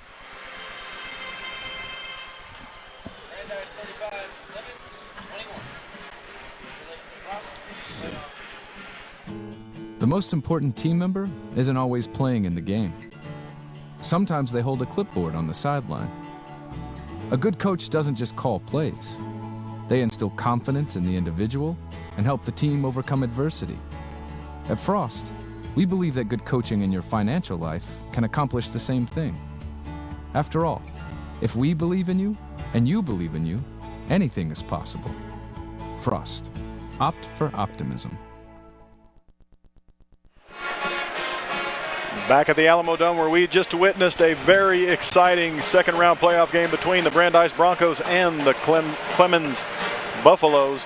Brandeis takes the win by 2 touchdowns, 35-21. Some quick stats. Total rushing in the game for Brandeis, 270 yards on the ground, passing 177 for 447 total. Good stat here, 6 of 7 on third down, although the penalties and the turnovers need to be cleaned up a little bit. Clemens goes down, but does everything they can to keep going. 239 through the 239 on the ground, 164 on the air, 363. A couple late turnovers and a couple fourth downs inside Bronco territory that don't go for you. And, if you go for fourth down, that means you're not making it on third down. And the idea is you got down into the red zone 3 times, came up empty, and you lost by 2 touchdowns. At some point, that's going to come back to haunt you. Well, it was a sensational season for the Samuel Clemens Buffaloes, and the highlight of their season, of course, came with that 34-30 win over the Judson Rockets, proving that they are one of the elite teams of South Texas. And then today they ran into a buzzsaw when a young man named Battles had one of the greatest moments and greatest nights of his career. Well, they had touted this game all over the state as one of the biggest playoff games in 6A around the state of Texas, and it lived up to every bit of that. And, Gary, the one thing I like to see is all the players, both coaches said they were pretty healthy, and all those players out there were able to leave it on the field. Nobody can leave tonight with their head hang low, because that's even though you came out on the wrong end of the score, like you said, Clemens came to play tonight, and they got a good future with DiDomenico there as a junior coming back next year. Marvelous Max, and that's what he was. And Battles was just a tremendous field general as he led his team into the winning battle today. As we said, it was one of those combats that you couldn't predict who might win because of their season records. Both teams were outstanding, 2 of the top teams in Texas, and all season long they were either 1, 2, or 3 in the ratings every week. And we did Brandeis, if you remember, Mark, on the very first game against first game. It was 31-25. Johnson played the closest game against the Broncos of any other team in the city. So what a season we've had. And hard to believe that it's just been about 12 weeks ago that we started this whole thing, didn't we? And we've seen a lot of great football players who will be playing on Saturday afternoons across the country. Chase, you have done a great job. As the youngest play-by-play man in the state of Texas, I'm very proud to say that I've seen you mature, gain confidence, and just simply take over, and I can't get my job back. Well, that is a very good pleasure to have, and I loved being with y'all. Every second with y'all is just a great job, and I know Rob does a great job at the controls, Charles on the sideline, Mark with his makeup stats with his iPad. I love it. And Walter Stoops when he's not here. Mark takes up the slack. His dry erase board. Yes, him and his dry erase board. And it's just a great sight and a unique thing that no one else gets to experience except me at age 18. It's very intimidating for some people. A lot of people ask what I do, and I say, well, I work for my grandfather. And they say, what do you do? And I say, oh, well, I broadcast high school football games on the radio. And they go, what? And I go, yes, I do. And, he's the legend Gary DeLon. And so they all think it's really cool. And it's just one of those things that's going to be memorable memorable to me, and it's always going to be in my life. And it's really helped me with my public speaking skills as well. Yes, it has. I want to thank all the bands and the kids out here. By the way, the Reagan Marching Band is the only Texas band to perform in the Macy's Thanksgiving Parade next week. What an honor for the kids from Reagan High School. Congratulations to all you kids out there, and to the bands, to the drill teams, the pep squads, all the administrators. It is a team effort, not just on the football field, but in the entire student body of all these schools. And I want to thank David Branscombe and Jared Johnston, who have both been recipients of the Quarterback Club honors. So we thank them, and we thank their staffs as well. And thanks to the staff here at the Alamo Dome for being so gracious and hospitable. It's been a wonderful afternoon and evening. We hope you've enjoyed it too. And keep in touch with Gary D. Productions, GDP Sports. We'll have more football for you. Maybe, who knows, maybe basketball down the line. I want to thank you for listening to us. I want to thank all of our crew today and all of our sponsors throughout the 2019 season. Final score, 35-21. As the Broncos from Brandeis advance to the third round of the playoffs next week. Good night, everybody.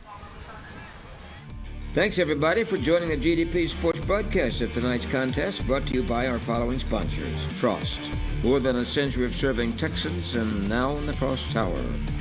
Central Builders, the Ehrlich family is dedicated to the construction industry with coast-to-coast projects.